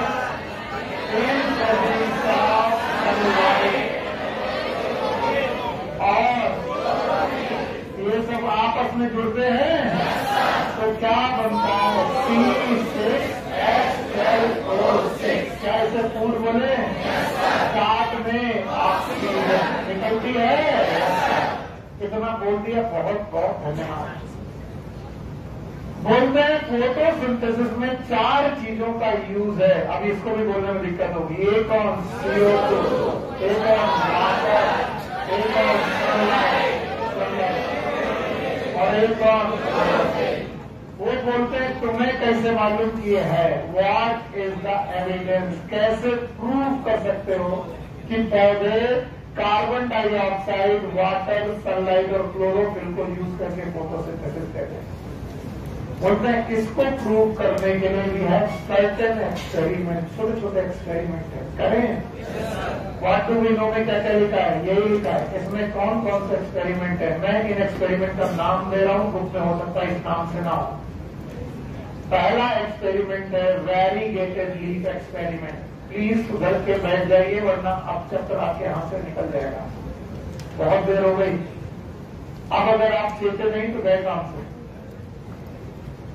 अब आपके हाथ से चीजें निकल जाएंगी। मैं फिर से बोल रहा हूँ, पहला एक्सपेरिमेंट वेरीगेटेड लीफ एक्सपेरिमेंट। इस नाम का एक्सपेरिमेंट कोई है नहीं, पर मैंने पैराग्राफ से उठा करके इसे अपने मन से लिखा है, तो आप इसे ऐसे याद कर लीजिए, काम बन जाएगा। पहली बात तो व्हाट इज लीफ वेरीगेशन? वेरीगेशन का मतलब है बेटा ऐसी लीफ जिसमें क्लोरोफिलस के साथ साथ नॉन क्लोरोफिलस पैच हो, यानी पत्ती पूरी हरी ना हो, कुछ जगह हरी हो और कुछ जगह पर पीली हो, या फिर बिना कलर की हो। जिस जगह पर पीली हरी नहीं होगी वो क्लोरोफिलस की बात हो, बाकी सब जगह ग्रीन, एक जगह पर नॉन ग्रीन, ऐसी लीफ का नाम है वेरीगेशन। और जिस जगह वेरीगेशन होगा वहां पर क्लोरोफिल होगी कि नहीं होगी? हमने ऐसी लीफ के प्लांट में, यानी प्लांट में सब कुछ प्रोवाइड किया। अब क्या क्या प्रोवाइड किया? ध्यान से। हमने इसे वाटर दिया क्योंकि वाटर इसे जरूरी था। एनवायरमेंट से इसने CO2 ली क्योंकि इसे CO2 एनवायरमेंट से ही लेनी थी। याद रखना, एनवायरमेंट से इसे सनलाइट भी मिली। याद करो कितनी चीजों की जरूरत है? 4। चारों मिल गई? बोलो क्या मिला? Water, CO2, sunlight. और पत्ती में क्लोरोफिल तो है ही। अब पत्ती में जिस जगह पर क्लोरोफिल नहीं थी उस जगह पर स्टार्च नहीं बना, और जिस जगह पर क्लोरोफिल थी वहां पर स्टार्च बना। ये स्टार्च बना होगा ग्लूकोज से। किससे? ग्लूकोज से। और ग्लूकोज बना होगा तो यहाँ पर ये रिएक्शन हुई होगी। बोलो कौन? CO2 H2O C6 H12 O6, साथ में क्या निकली होगी? ऑक्सीजन। अगर यहाँ स्टार्च बना तो क्यों बना? क्योंकि ये जगह कैसी थी? ग्रीन। और यहाँ स्टार्च नहीं बना तो क्यों नहीं बना? क्योंकि ये जगह थी ग्रीन की नॉन ग्रीन। इससे पता चलता है कि पत्ती का वो जगह जहां पर ग्रीन नहीं है वहां फोटोसिंथेसिस है, जो ग्रीन है वहां पर फोटोसिंथेसिस होगा। इसका मतलब वेरीगेटेड लीफ एक्सपेरिमेंट प्रूव करता है कि chlorophyll is essential for photosynthesis.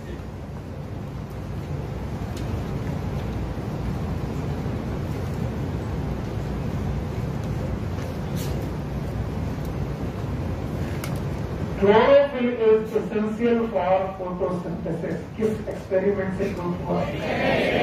तो variegated leaf experiment proves that chlorophyll is essential for photosynthesis.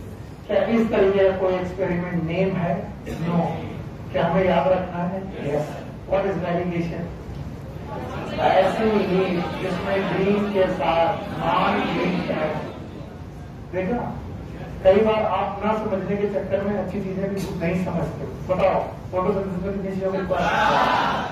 CO2 water sunlight. ये एक्सपेरिमेंट किसके लिए था? क्लोरोफिल। सब कुछ दिया, CO2 दिया, वाटर दिया, सनलाइट दिया, फिर भी फोटोसिंथेसिस क्यों नहीं हुई? क्योंकि वहां पर क्लोरोफिल बाय करते हैं। दूसरा एक्सपेरिमेंट है, it is known as half covered leaf experiment. याद रखना, इस तरीके का भी एक्सपेरिमेंट कहीं पर नहीं दिया। ये भी मैं केवल याद रखने के लिए तरीके सिखा रहा हूं। Half covered leaf experiment.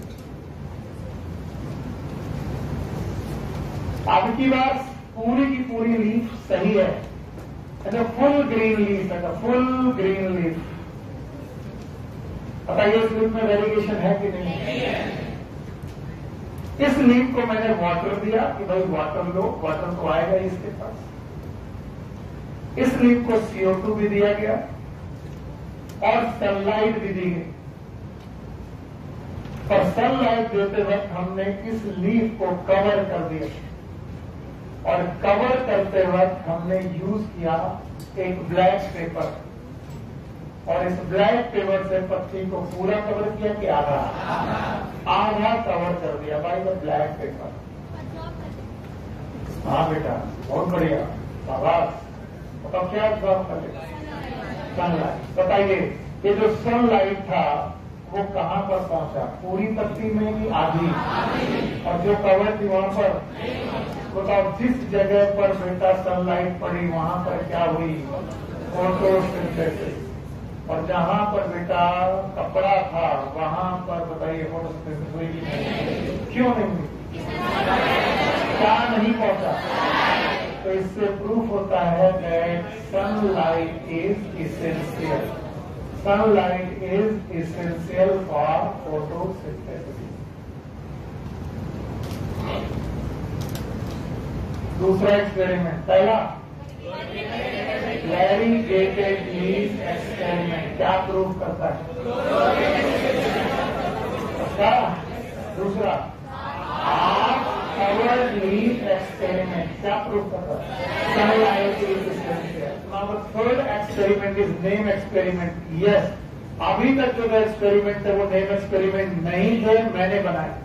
ये एक्सपेरिमेंट एक्चुअली किया गया, इसी नाम से किया गया। It is known as half leaf experiment. मैं फिर से बता दूं, ये एक्सपेरिमेंट तुम गूगल करोगे मिल जाएगा, बुक पढ़ोगे मिल जाएगा। Half leaf experiment. तीनों के नाम बताओ। Half covered leaf. तीसरा पहले वाले दोनों नाम के एक्सपेरिमेंट थे कि नहीं थे? क्या ये है? शायद इस एक्सपेरिमेंट को करने वाले साइंटिस्ट का नाम था mall. I think it is half leaf experiment. ये हाफ लीफ एक्सपेरिमेंट करते वक्त इन्होंने बहुत ध्यान से एक एक्सपेरिमेंट किया। एवरीवन, सब लोग ध्यान सुनना है। इन्होंने एक पत्ती ली जो पूरी तरीके से ग्रीन है, फुल ग्रीन लीफ। इसको चारों चीजें दी, वाटर दिया, वाटर पहुंचा बिल्कुल, इसको दिया, साथ में दिया बेटा CO2, CO2 भी पहुंचा, सनलाइट भी दिया, और पत्ती में क्लोरोफिल ऑलरेडी प्रेजेंट थी, तो क्लोरोफिल की कमी नहीं है, पूरी जगह पर क्लोरोफिल प्रेजेंट है। लेकिन ये करते वक्त इन्होंने पत्ती को आधा डुबा दिया जार में, और उस जार में KOH सोल्यूशन था। कौन सा सोल्यूशन? सबको मालूम है KOH किसको एब्जॉर्ब करता है? CO2। तो जो CO2 दी गई वो CO2 यहां तो पहुंची, लेकिन जब इस वाले पत्ती में पहुंचने का टाइम आया, CO2 पत्ती पे पहुंचेगी KOH। तो बताओ यहां पर फोटोसिंथेसिस हुआ कि नहीं हुआ? हुआ नहीं हुआ? और यहां पर नहीं हुआ। क्यों नहीं हुआ?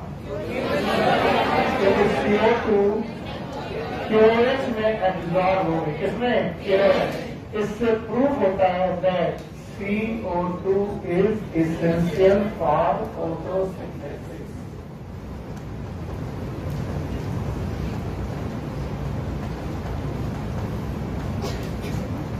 भैया मेरे तीनों एक्सपेरिमेंट हमको लौटा दो, हम आराम से आगे बढ़ जाएंगे। करवाओगे? पहला एक्सपेरिमेंट, दूसरा validated experiment proof that chlorophyll is essential for photosynthesis. Half covered leaf, now the half leaf experiment. इसमें से कौन सी मेन रिएक्शन है? हाफ कवर्ड के हाफ केवल सोल्यूशन में रखा गया? CO2 लीफ के सारे पारे पहुंची नहीं, जो बात केवल में था उसमें it is half leaf experiment. Thank you very much. Now if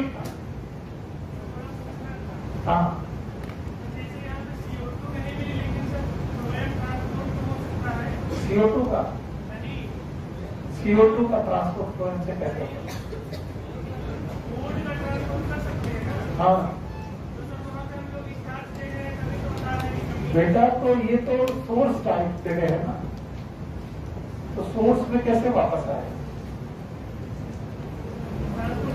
transport कैसे होगा जब ये खुद ही सोर्स है और ये फोटोसिंथेसिस कर रहा है? इट इज परफॉर्मिंग फोटोसिंथेसिस, और अगर ये फोटोसिंथेसिस कर रहा है तो एक पार्ट में नहीं कर रहा है, एक पार्ट में कर रहा है। और सोर्स है, चीजें कहां से कहां जाती है? सोर्स से। नो डाउट 6 से सोर्स पे लड़ती हैं। कब? जब ये बना रहा है, तो ये तो बना रहा है, आगे भी सही बना रहा है। तीनों एक्सपेरिमेंट के नाम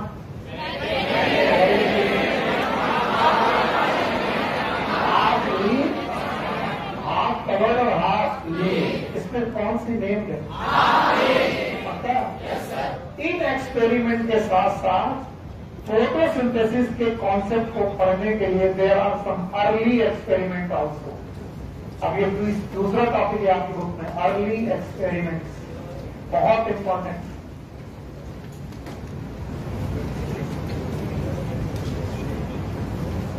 आपकी बुक में अर्ली एक्सपेरिमेंट के नाम से टॉपिक होंगे हैं, इनको ध्यान से समझिएगा।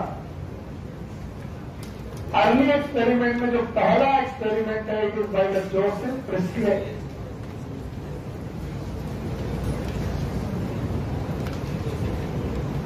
और इसमें भी रट्टा मारने की जरूरत नहीं है।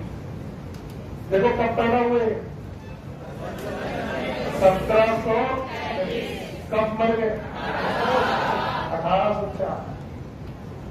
ये मैं इसलिए पढ़ा रहा हूं, कुछ कोचिंग ये भी पूछ रही थी कब पैदा हुए कब पैदा, इसलिए अपना काम पूरा करते हैं। जोसेफ प्रिस्ले ने 1770 में एक एक्सपेरिमेंट शुरू किया।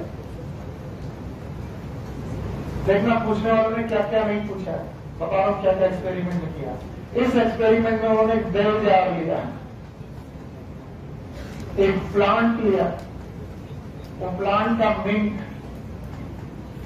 एक माइस लिया और कैंडल लिए, सब पूछा गया। कहा नीट में डिफरेंट कोचिंग, तो कुछ ही पूछते, बता कौन सा जार था? वो निकल जार की बेल जार। कौन सा प्लांट था, ये भी पूछा है, मिंट प्लांट। कौन सा एनिमल था, माइस। और क्या थी, कैट। इसके साथ को एक्सपेरिमेंट कर रहे हैं, बड़े सुंदर सुंदर एक्सपेरिमेंट है। ये तो मैं बोल रहा हूं कि मेरा बच्चा भी कर सकता है, लेकिन पिछले साल ने जो किया वो बहुत महत्वपूर्ण है। पिछले साल इस बेल जार के अंदर, ये बेल के आकार का जार है, बेल जार के अंदर कैंडल जलाते थे और जलती हुई कैंडल कुछ देर बाद बुझ जाती थी। पहला एक्सपेरिमेंट। दूसरा एक्सपेरिमेंट में फिर वो बेल जार के अंदर चूहा रखते थे।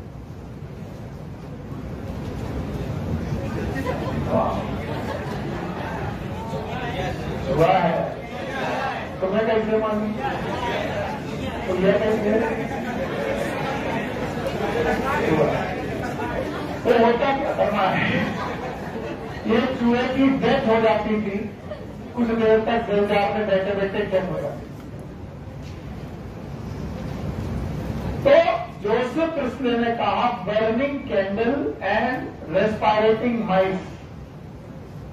ध्यान से सुनो, अगर कैंडल बर्न हो रही है और रेस्पायरेटिंग माइस, माइस यानी चूहा सांस ले रहा है, ये दोनों एयर को पॉल्यूट करते हैं, दे इम्प्योर द एयर। और एयर इम्प्योर होते ही कैंडल बुझ जाती है, चूहा मर जाता है। फिर से कैंडल जल करके एयर को प्योर कर रही, इम्प्योर, और इम्प्योर करने का उसे क्या खामियाजा भुगतना पड़ा, कैंडल बुझ गई।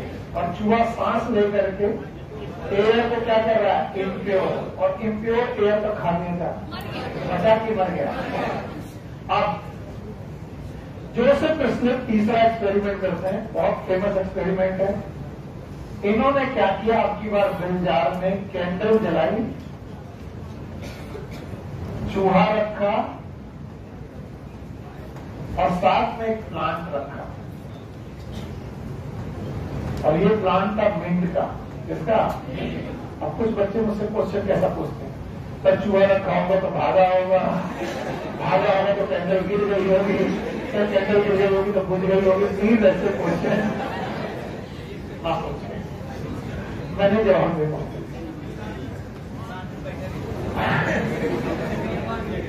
अरे मान दिया गया होगा, हाँ। अरे बस, तो बोले अभी भी बर्निंग कैंडल एयर को इम्प्योर कर रही है, नो डाउट। अभी भी रेस्पायरेटिंग माउस एयर को इम्प्योर कर रहा है, लेकिन फिर भी कैंडल बुझ नहीं रही है, चूहा, क्योंकि कौन रखा हुआ है। और उन्होंने एक बड़ा सेंटेंस दिया, मैं वही सेंटेंस लिख रहा हूं। इन्होंने कहा प्लांट्स प्यूरिफाई द एयर।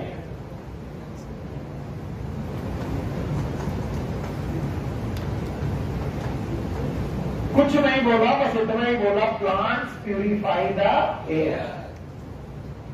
जब इनसे पूछा गया कि प्लांट प्यूरिफाई करते हैं एयर को कैसे, तो इन्होंने हाइपोथेटिकल उस समय के हिसाब से, आज तो प्रेजेंट है, उस समय के हिसाब से इन्होंने गैस का नाम लिया। नाम बताओ, ऑक्सीजन। इन्होंने कहा प्लांट ऑक्सीजन की मदद से एयर को प्यूरिफाई करते हैं।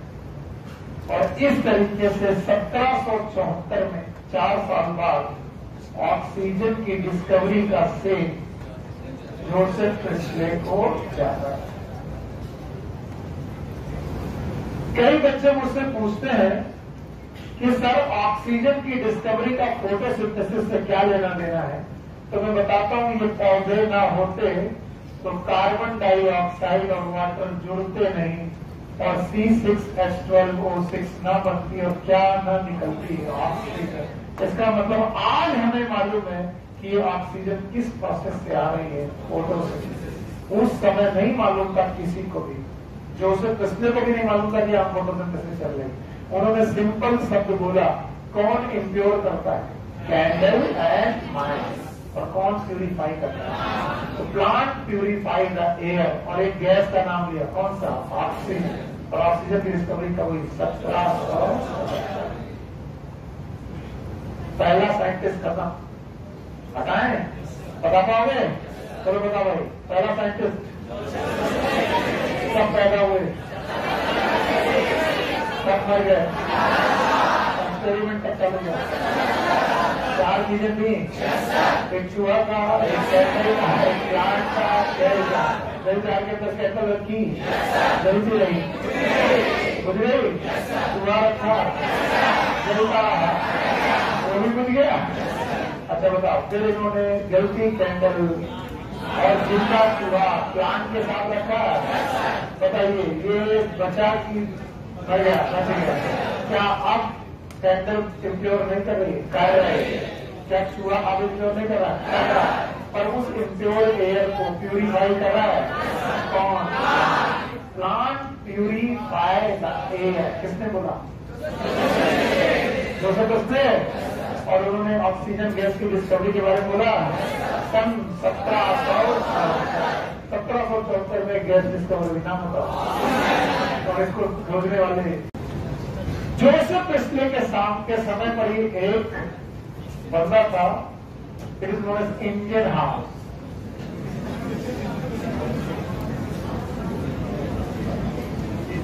पूरा नाम आपकी बुक में लिखा है, जैन इंडियन हाउस। बेटा अंग्रेजी जो है सो है इंडियन हाउस। ये बड़े क्रिटिक थे जोसेफ प्रिस्ले के। क्रिटिक वो होता है जो दूसरे की बड़ी मौज लेता है। अरे एक आदमी कुछ पढ़ा के चला गया, दूसरा अच्छा ये पढ़ा तो मैं सर गलत पढ़ा है, बिल्कुल कुछ नहीं आता। तो Indian house was a critic. और उस समय के क्रिटिक्स में एथिक्स भी होते थे, अगर सही बात हुई तो लोग बड़ाई भी करते थे, आप सही पढ़ाया।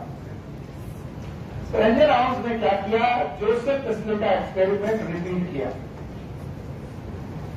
उन्होंने बेलजार लिया, वही बेलजार जो जोसेफ प्रिस्ले थे। उन्होंने कैंडल ली जलती हुई, चूहा लिया जिंदा, प्लांट लिया वही मिंट। और भाई साहब कैंडल बुझ गई, चूहा मर गया।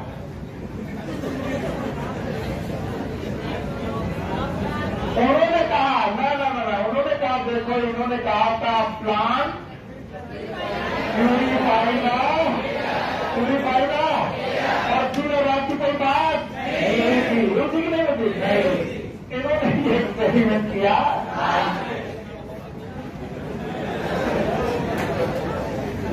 क्या किया? बोले देखो, जोसेफ प्रिस्ले ने कहीं भी सनलाइट की बात नहीं कही है। उन्होंने इतना कहा कि प्लांट प्यूरिफाइगा एयर। आना औकात है प्लांट की एयर प्यूरिफाई करने की, तो रात में भी करे। उन्होंने कहा जब मैंने ये एक्सपेरिमेंट, जोसेफ प्रिस्ले का एक्सपेरिमेंट रात में किया, चूहा कैंडल। बोले जोसेफ प्रिस्ले से कह दो बुद्धि बढ़ाए, उनसे कहो ये एक्सपेरिमेंट नाइट में नहीं चाहिए, लाइट में चाहिए। किसमें? और पहली बार जोसेफ प्रिस्ले ने सनलाइट की बात की। किसकी की? यानी कि इस गैस के इवोल्यूशन में, गैस निकलने में क्या है, सनलाइट की जरूरत। पक्का? तो अब सनलाइट की बात किसने की? इंडियन। और इंडियन हाउस ने कहा यस, इसको सुधारा जाना चाहिए। इन्होंने इस पूरी लाइन को सुधारा और बोला plant purify the air, purify the air in sunlight. और अगर ये मैं क्वेश्चन पूछ लूँ बाबू, तो आधे से ज्यादा लोग इंडियन हाउस के बजाय डिस्प्ले ही लगाएंगे। मैं पूछूं, 2 सेंटेंस है, एक है प्लांट प्यूरिफाई द एयर, किसने दिया?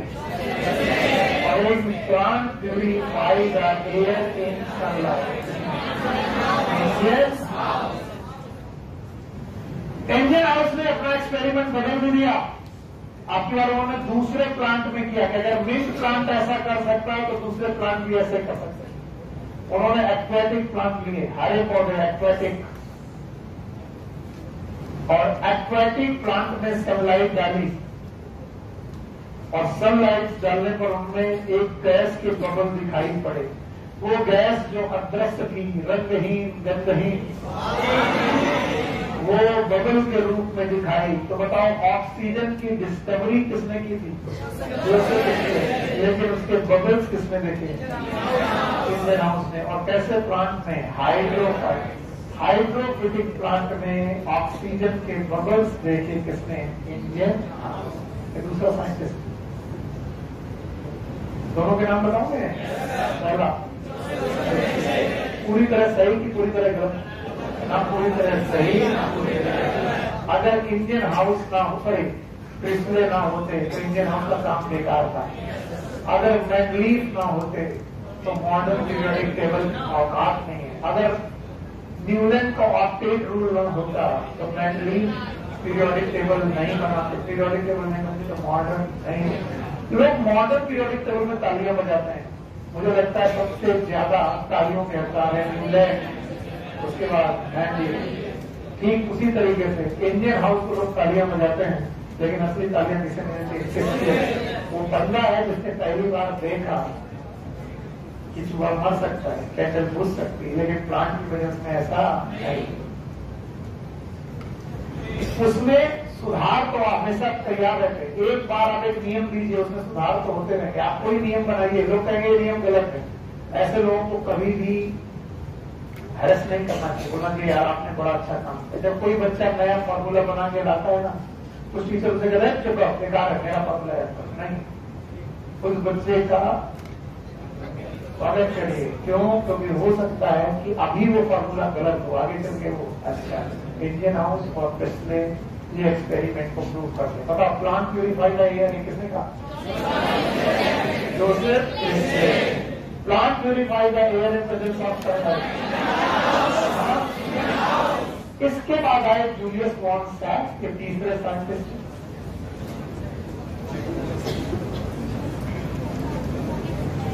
इनका नाम पहले भी सुना है? हाइड्रोपोनिक्स। जूलियस वॉन सैक्स ने कहा कि ठीक है, माना सनलाइट की जरूरत है पौधों को। ये बात किसने बोली थी? इंडियन हाउस ने। माना सनलाइट पड़ने पर ऑक्सीजन निकलती है, ये किसने बोला था? जोसेफ प्रिंसले और इंडियन हाउस कंबाइंड। सनलाइट की बात इंडियन हाउस, ऑक्सीजन निकलने के बाद प्रिंसले। लेकिन इन presence of sunlight Indian house. कि माना सनलाइट डालने पर ऑक्सीजन निकलती है, लेकिन बच्चों ये केवल ग्रीन पार्ट ऑफ प्लांट में होता है। किसमें? Green part. सारे प्लांट में नहीं, इसलिए फिर से सुधारो। ग्रीन प्लांट सुना, उन्होंने बोला plant purify the air. No, green plant purify the air in presence of sunlight. तो ग्रीन प्लांट का शब्द कौन यूज किया? जूलियस वॉन सैक्स। नहीं आता। और इन्होंने कहा कि जब ग्रीन प्लांट में सनलाइट पड़ती है तो ग्रीन पोर्शन में क्लोरोप्लास्ट होते हैं। क्या होते हैं?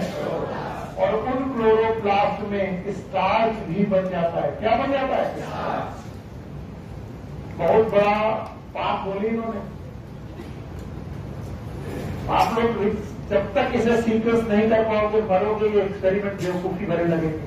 फिर से बोलो, किसने कहा प्लांट प्यूरिफाई कर? किसने कहा प्लांट तभी प्यूरिफाई करेगा? सनलाइट। किसने कहा प्लांट प्यूरिफाई करेंगे सनलाइट में, लेकिन सारे पार्ट नहीं। कैसे? Green part. और ग्रीन पार्ट में क्या होगा? क्लोरोप्लास्ट। और जब क्लोरोप्लास्ट से बेकार ऑक्सीजन निकल रही होगी सनलाइट पड़ने में, तो वहां क्या बन रहा होगा? स्टार्च। और इन्होंने स्टार्च निकाल के दिखाया कि देखो ग्रीन पार्ट में स्टार्च। ये कौन है? Scientist number 3। साइंटिस्ट नंबर 4 आया, it is known as T.W. Engelmann. ऐसे ऐसे नाम है भाई साहब। कौन है? उन्होंने कहा कि कैसी सनलाइट, कौन सी सनलाइट?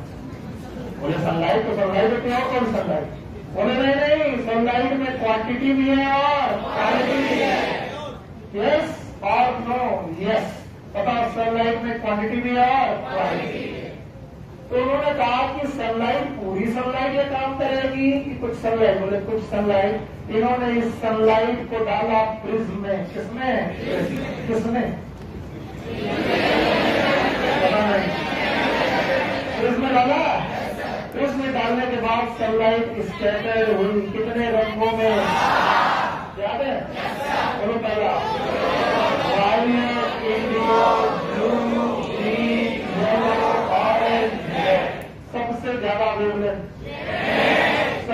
बॉटम? वायलेट के पहले अल्ट्रा वायलेट, और रेड के बाद इंफ्रारेड।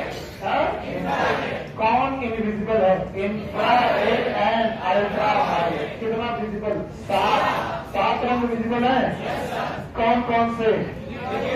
बोलो कौन? Violet, indigo, blue, green, yellow, orange, red.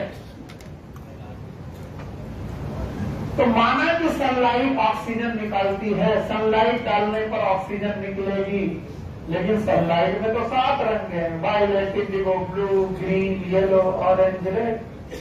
कौन सी लाइट कितनी ऑक्सीजन निकालेगी? इसके लिए इन्होंने एक्सपेरिमेंट किया। किसने? नींद आ रही है ना? TW एंगलमैन के इस एक्सपेरिमेंट को लिखने के लिए मुझे बोर्ड खाली चाहिए, इसलिए मैं हटा रहा हूं। TW एंगलमैन ने अपने एक्सपेरिमेंट करते वक्त 2 लोगों को लिया। एक तो इन्होंने एक एल्गी लिया, ग्रीन एल्गी। इन्होंने ग्रीन एल्गी लिया, नाम है क्लैडोफोरा।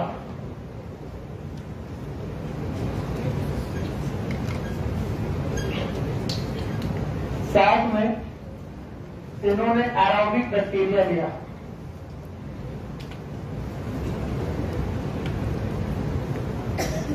इनका एक्सपेरिमेंट बड़ा रोचक है, बड़ा ध्यान से देखिएगा। प्रिज्म से गुजरने वाली सनलाइट 7 रंगों में विभक्त होती है, हम सब जानते हैं। अभी अभी लिखे थे हमने, याद है? बोलो कौन कौन? Violet, indigo, blue, green, yellow और 7 तरीके की लाइट यहां पड़ी।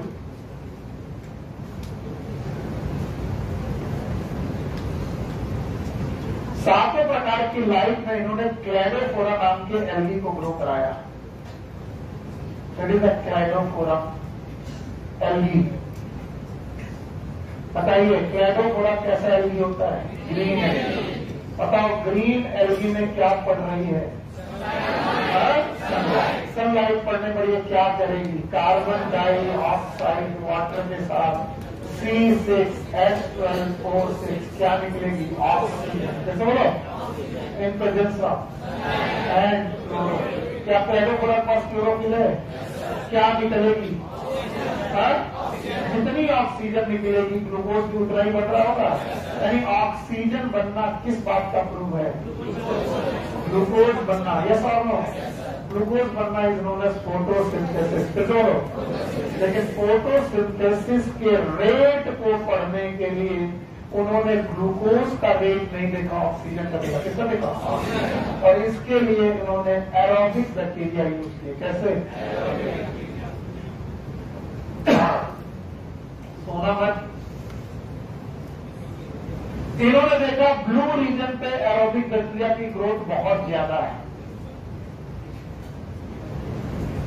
इन्होंने देखा रेड रीजन में भी एरोबिक बैक्टीरिया की ग्रोथ बहुत ज्यादा है। इन्होंने देखा ग्रीन रीजन में एरोबिक बैक्टीरिया की ग्रोथ बिल्कुल कम है। वायलेट और ब्लू में भी है, लेकिन सबसे ज्यादा किसमें है? रेड में। और सबसे उसके बाद ब्लू में। और कहां पर नहीं है? ग्रीन। इन्होंने बोला ग्रीन लाइट ऑक्सीजन को इवॉल्व करती है और ऑक्सीजन को इवॉल्व नहीं करती, तो यहां पर एरोबिक बैक्टीरिया ग्रो नहीं करती। कुछ लोग नहीं समझेंगे, फिर समझ। कैसे बैक्टीरिया लिए? एरोबिक बैक्टीरिया वहीं ग्रो करेंगे जहां पर क्या पैदा होगी? ऑक्सीजन। ऑक्सीजन किस प्रोसेस में पैदा होगी? फोटोसिंथेसिस। फोटोसिंथेसिस किसकी प्रेजेंस में होगा? सनलाइट। सनलाइट के एक कलर की 7 कलर में कौन सा कलर? ब्लू और रेड। फोटोसिंथेसिस मिनिमम की मैक्सिमम मैक्सिमम, तो ऑक्सीजन मैक्सिमम, इसलिए एरोबिक बैक्टीरिया भी मैक्सिमम। कहां पर? ब्लू और रेड रीजन पे एरोबिक बैक्टीरिया की ग्रोथ मिनिमम की मैक्सिमम। इसका मतलब एरोबिक बैक्टीरिया की ग्रोथ जहां पर मैक्सिमम, वहां पर फोटोसिंथेसिस भी मैक्सिमम। और ग्रीन रीजन में एरोबिक बैक्टीरिया 0। इसका मतलब यहां पर फोटोसिंथेसिस होगा? नहीं आया? आया? 0 की बजाय मिनिमम बोले। मिनिमम क्या बोले? मिनिमम। तो बताओ ग्रीन रीजन में फोटोसिंथेसिस मैक्सिमम की मिनिमम। और इन्होंने एक ग्राफ खींचा, ग्राफ। और इस ग्राफ में इन्होंने एक तरफ लिया वेवलेंथ ऑफ लाइट बढ़ते हुए क्रम में, that is violet, indigo, blue, green, yellow, orange, red, और एक तरफ लिया rate of photosynthesis.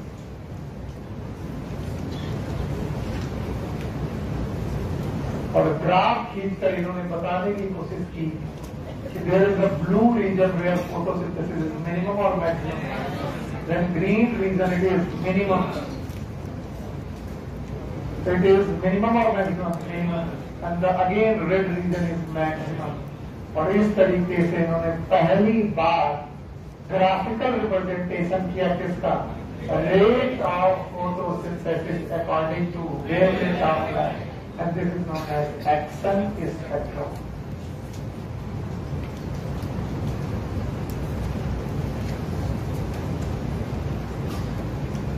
Now what is Akson spectrum? बोल ना पाना बेवकूफी है, बोल पाना ही अच्छा है। Graphical representation of photosynthesis according to wavelength. Rate of photosynthesis का एक्शन, एक्शन का मतलब काम, पौधों का काम क्या है, लड़ाई करना। पौधों का काम है photosynthesis, it is action according to wavelength, and wavelength is spectrum. तो action according to spectrum, it is known as action spectrum. और is action spectrum graphical representation of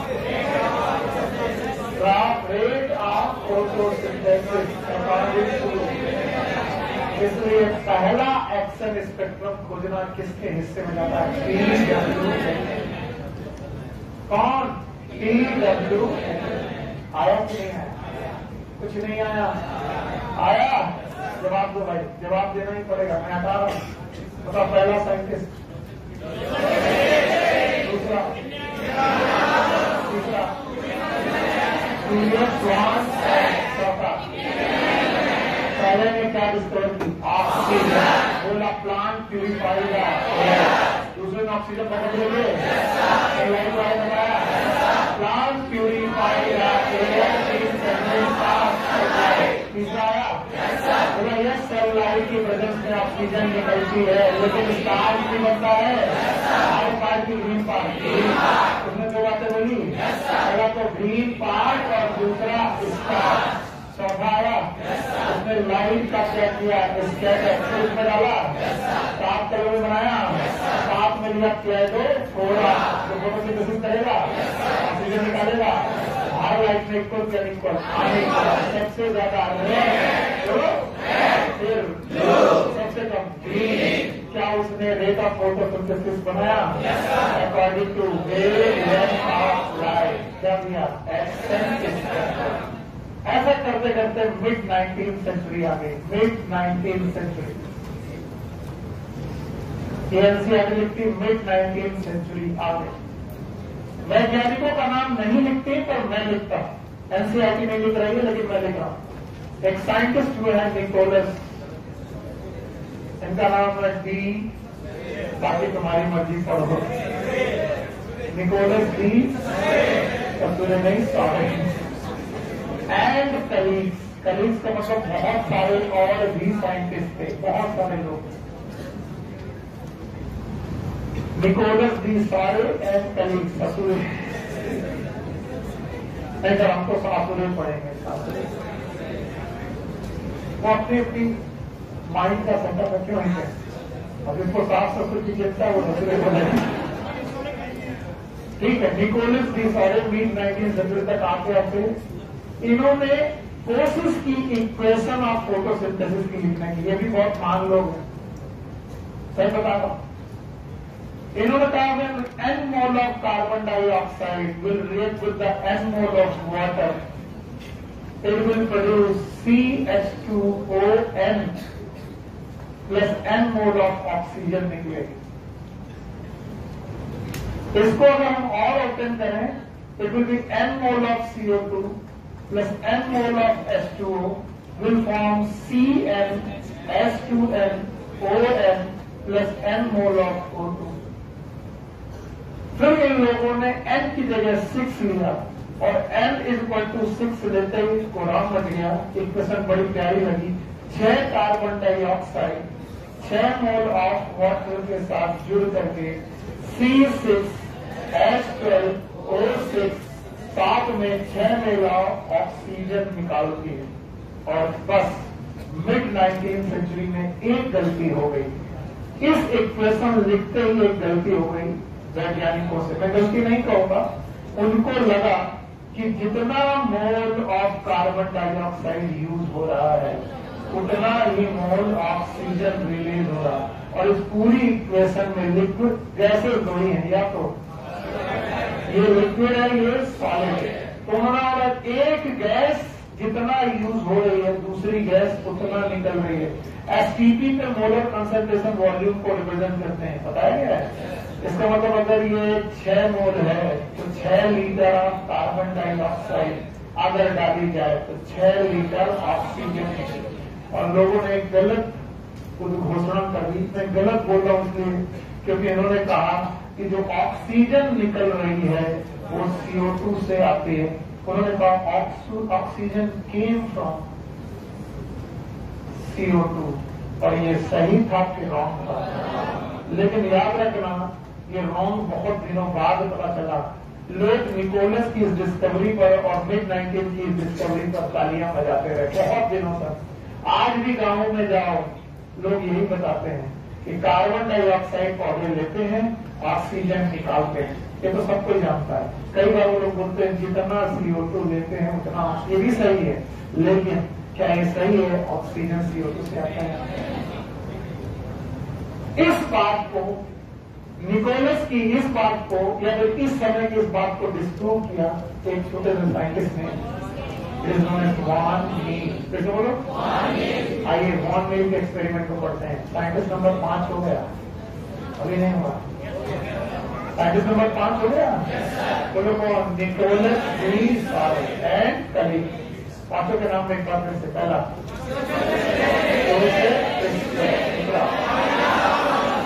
दूसरा चौथा पांचवा किसने दिया एक्शन स्पेक्ट्रम? किसने क्लैडोफोरा पे काम किया? पक्का? अच्छा बताओ, निकोलस और उनके सहयोगियों ने पहली बार इक्वेशन लिखने की कोशिश की और इक्वेशन में एक गलती हो गई। क्या लोगों ने कहा ऑक्सीजन कहां से आती है? एक साइंटिस्ट था वॉन मील इस एक्सपेरिमेंट को कर रहा था और उसने देखा कि बैक्टीरिया भी फोटोसिंथेसिस करते हैं। वो बैक्टीरियल फोटोसिंथेसिस पे काम कर रहा था।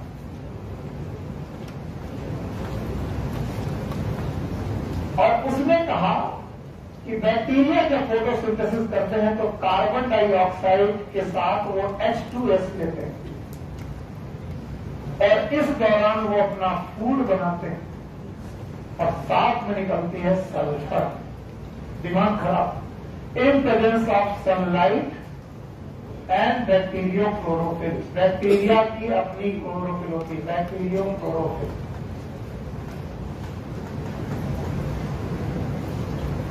उसने पूरे विश्व का ध्यान इस तरफ दिया कि अगर CO2 से ऑक्सीजन आती होती तो बैक्टीरिया को भी क्या निकालना चाहिए था? ऑक्सीजन। निकली कि नहीं? उसने कहा भाइयों बहनों कार्बन डाइऑक्साइड से ऑक्सीजन नहीं आती बल्कि हाइड्रोजन के साथ जो होता है वही निकलता है। उसने कहा देखो निकोलस साहब अगर थोड़ा धैर्य से काम लेते तो बताते कि कार्बन डाइऑक्साइड में भी ऑक्सीजन और वाटर में भी ऑक्सीजन है और क्या बनता? C6H12O6 क्या निकलता? ऑक्सीजन। तो उसने कहा कि जो हाइड्रोजन के साथ होगा वही निकलेगा। तो उसने एक जनरलाइजेशन लिखा कि CO2 plus H2 anything if in presence of sunlight and chlorophyll will produce food plus anything will remove। क्या निकलेगा? और उसने सबसे कहा कि एक रेडॉक्स रिएक्शन है। ये कैसे रिएक्शन है? ध्यान सुनो, कार्बन डाइऑक्साइड का हो रहा है रिडक्शन, और जो इसके साथ कंपाउंड है उसका क्या हो रहा है? ऑक्सीडेशन। और जिसका ऑक्सीडेशन होता है वो होता है रिड्यूसिंग एजेंट। बोलो, रिड्यूसिंग एजेंट के हाइड्रोजन के साथ जो है वही निकलेगा बस। तो अब किसका रिडक्शन, किसका ऑक्सीडेशन? H2O का भी ऑक्सीडेशन, H2S का भी ऑक्सीडेशन, और H2O और H2S के साथ जो है उसी का ऑक्सीडेशन। और वो कैसे बिहेव करेगा? रिड्यूसिंग।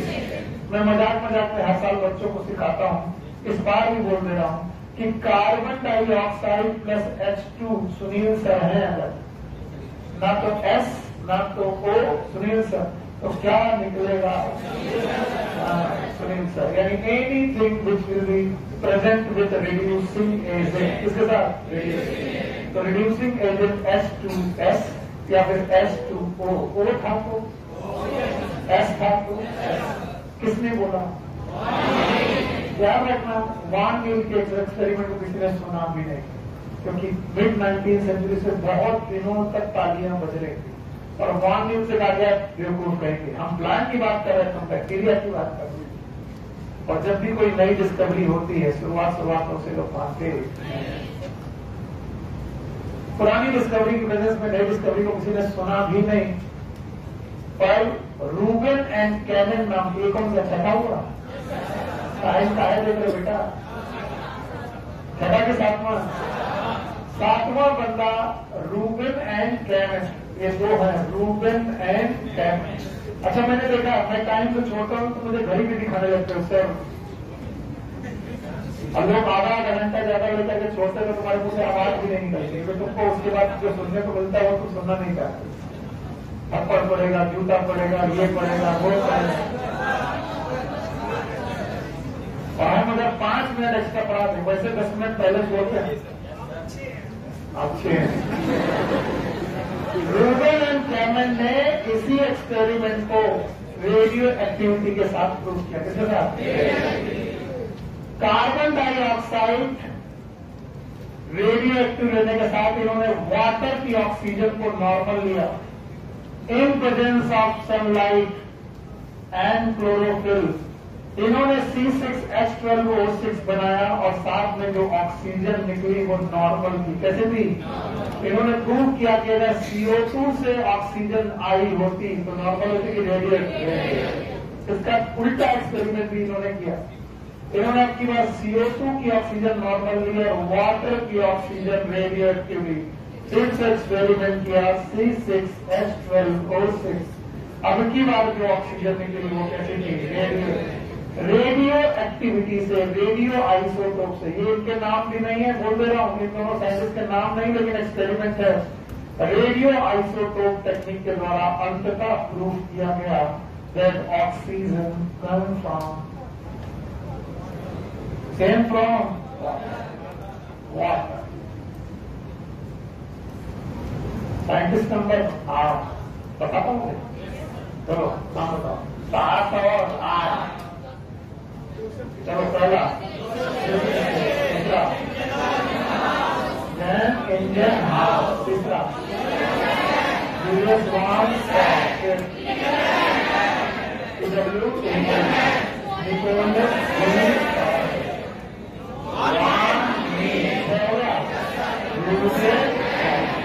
पक्का। मॉडर्न डेफिनेशन पर मॉडर्न एक्सप्रेशन लिखी गई, मॉडर्न एक्सप्रेशन ऑफ फोटोसिंथेसिस। और जब ये लिखी गई तो बोला गया कार्बन डाइऑक्साइड के 6 मोल 12 मोल ऑफ वाटर के साथ रिएक्शन करते हैं। पहले जब था 6, they will form in presence of sunlight and chlorophyll, they will form yes C6H12O6। क्या निकलती है? ऑक्सीजन। कितने मोल? 6। क्या निकलता है? वाटर। कितने mole? 6। This is a modern photosynthetic reaction written in your NCERT। आखिरी में यही लिखिए। मैं जानता हूं तुम्हारे मन में बिल्कुल पढ़ने की जगह नहीं है, और ये आखिरी क्वेश्चन है, इसके बाद मैं छोड़ दूंगा, मम्मी कसम छोड़ दूंगा। And it is known as Hill's reaction, और हिल्स को इस रिएक्शन के लिए नोबेल प्राइज भी मिला। कुछ बुक्स में रॉबर्ट हिल लिखा है, किसी में रॉबिन हिल लिखा है, इसलिए मैं लिखने में हिल लिखता हूं। रॉबर्ट हिल नाम के साइंटिस्ट ने इस रिएक्शन को किया। इन्होंने मॉडर्न नहीं, इन्होंने क्वेश्चन कुछ और, ये मॉडर्न कुछ और पढ़ाता। हिल रिएक्शन में क्या बताया गया, ध्यान सुनो। इन्होंने कहा कि कार्बन डाइऑक्साइड और वाटर C6H12O6 जब बनाते हैं तो कार्बन डाइऑक्साइड का क्या होता है, रिडक्शन, और वाटर का ऑक्सीडेशन। अगर ये बात सत्य है तो ये किसी भी रिडॉक्स रिएक्शन के साथ चलेगा। एवरीबॉडी है, इंपॉर्टेंट रिएक्शन है। तो उन्होंने बोला अगर कार्बन डाइऑक्साइड का रिडक्शन है तो बताओ इस जगह पर रिडक्शन जिसका हो रहा है वो ऑक्सीडाइजिंग एजेंट होगा। उन्होंने कार्बन डाइऑक्साइड की जगह फेरिक फॉर्म ऑफ आयरन लिया, फेरिक फॉर्म, और इसको लिया ऑक्सीडाइजिंग एजेंट। तो अभी तो आपने घंटा का इसका रिडक्शन होता है, सही तो है, जिसका रिडक्शन वही ऑक्सीडाइजिंग, और साथ में इन्होंने लिया वाटर। बोलो क्या लिया, बोलो वाटर का होना है ऑक्सीडेशन, और इसका पक्का। इन्होंने ये रिएक्शन कराई इन presence of sunlight and chlorophyll. याद रखना, ये क्लोरोप्लास्ट के अंदर कराएंगे रिएक्शन में। क्लोरोफिल कहां पाए जाते हैं, क्लोरोप्लास्ट। इन्होंने देखा फेरिक बिकम फेरस, तो क्या हुआ पता नहीं, क्या हुआ, CO2 का क्या होता था, तो CO2 की जगह इन्होंने कर लिया फेरिक का क्या हुआ, रिडक्शन, और साथ में इनको मिली ऑक्सीजन। इसका मतलब ऑक्सीजन जो इवाल्व हुई वो फेरस से आई, वाटर से आई।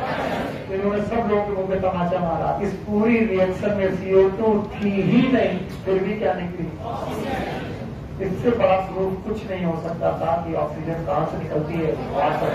और इसे बोला कि आप फोटोलिसिस ऑफ वाटर। फिर तो बोलो, याद करो, 2 मिनरल एलिमेंट याद है, याद है, फोटोलिसिस ऑफ वाटर, और इन्होंने निकाली oxygen. Best reaction is known as Hill's reaction. Total कितने, 9 बोल पाओगे, रट्टा मारा है, रट्टा मारा है। 9 के साथ मोल को याद कर लो, 10। मोल ने कौन सी रिएक्शन की थी, आखिरी एक्सपेरिमेंट। क्या छोड़ दो, बताओ, अब बताओ, पहला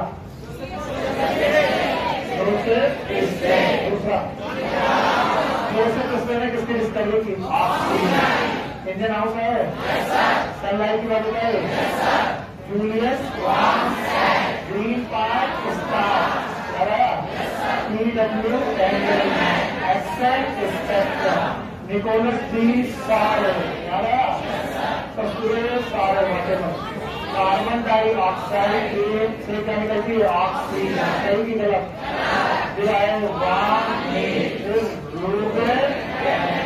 लास्ट में किसने रेडियो एक्टिव से बोला, पक्का। किसने बैक्टीरिया की फोटो से लास्ट में हिल रिएक्शन, और बोला गया फोटोलिसिस। शाम को 6 बजे इकोसिस्टम टेक केयर।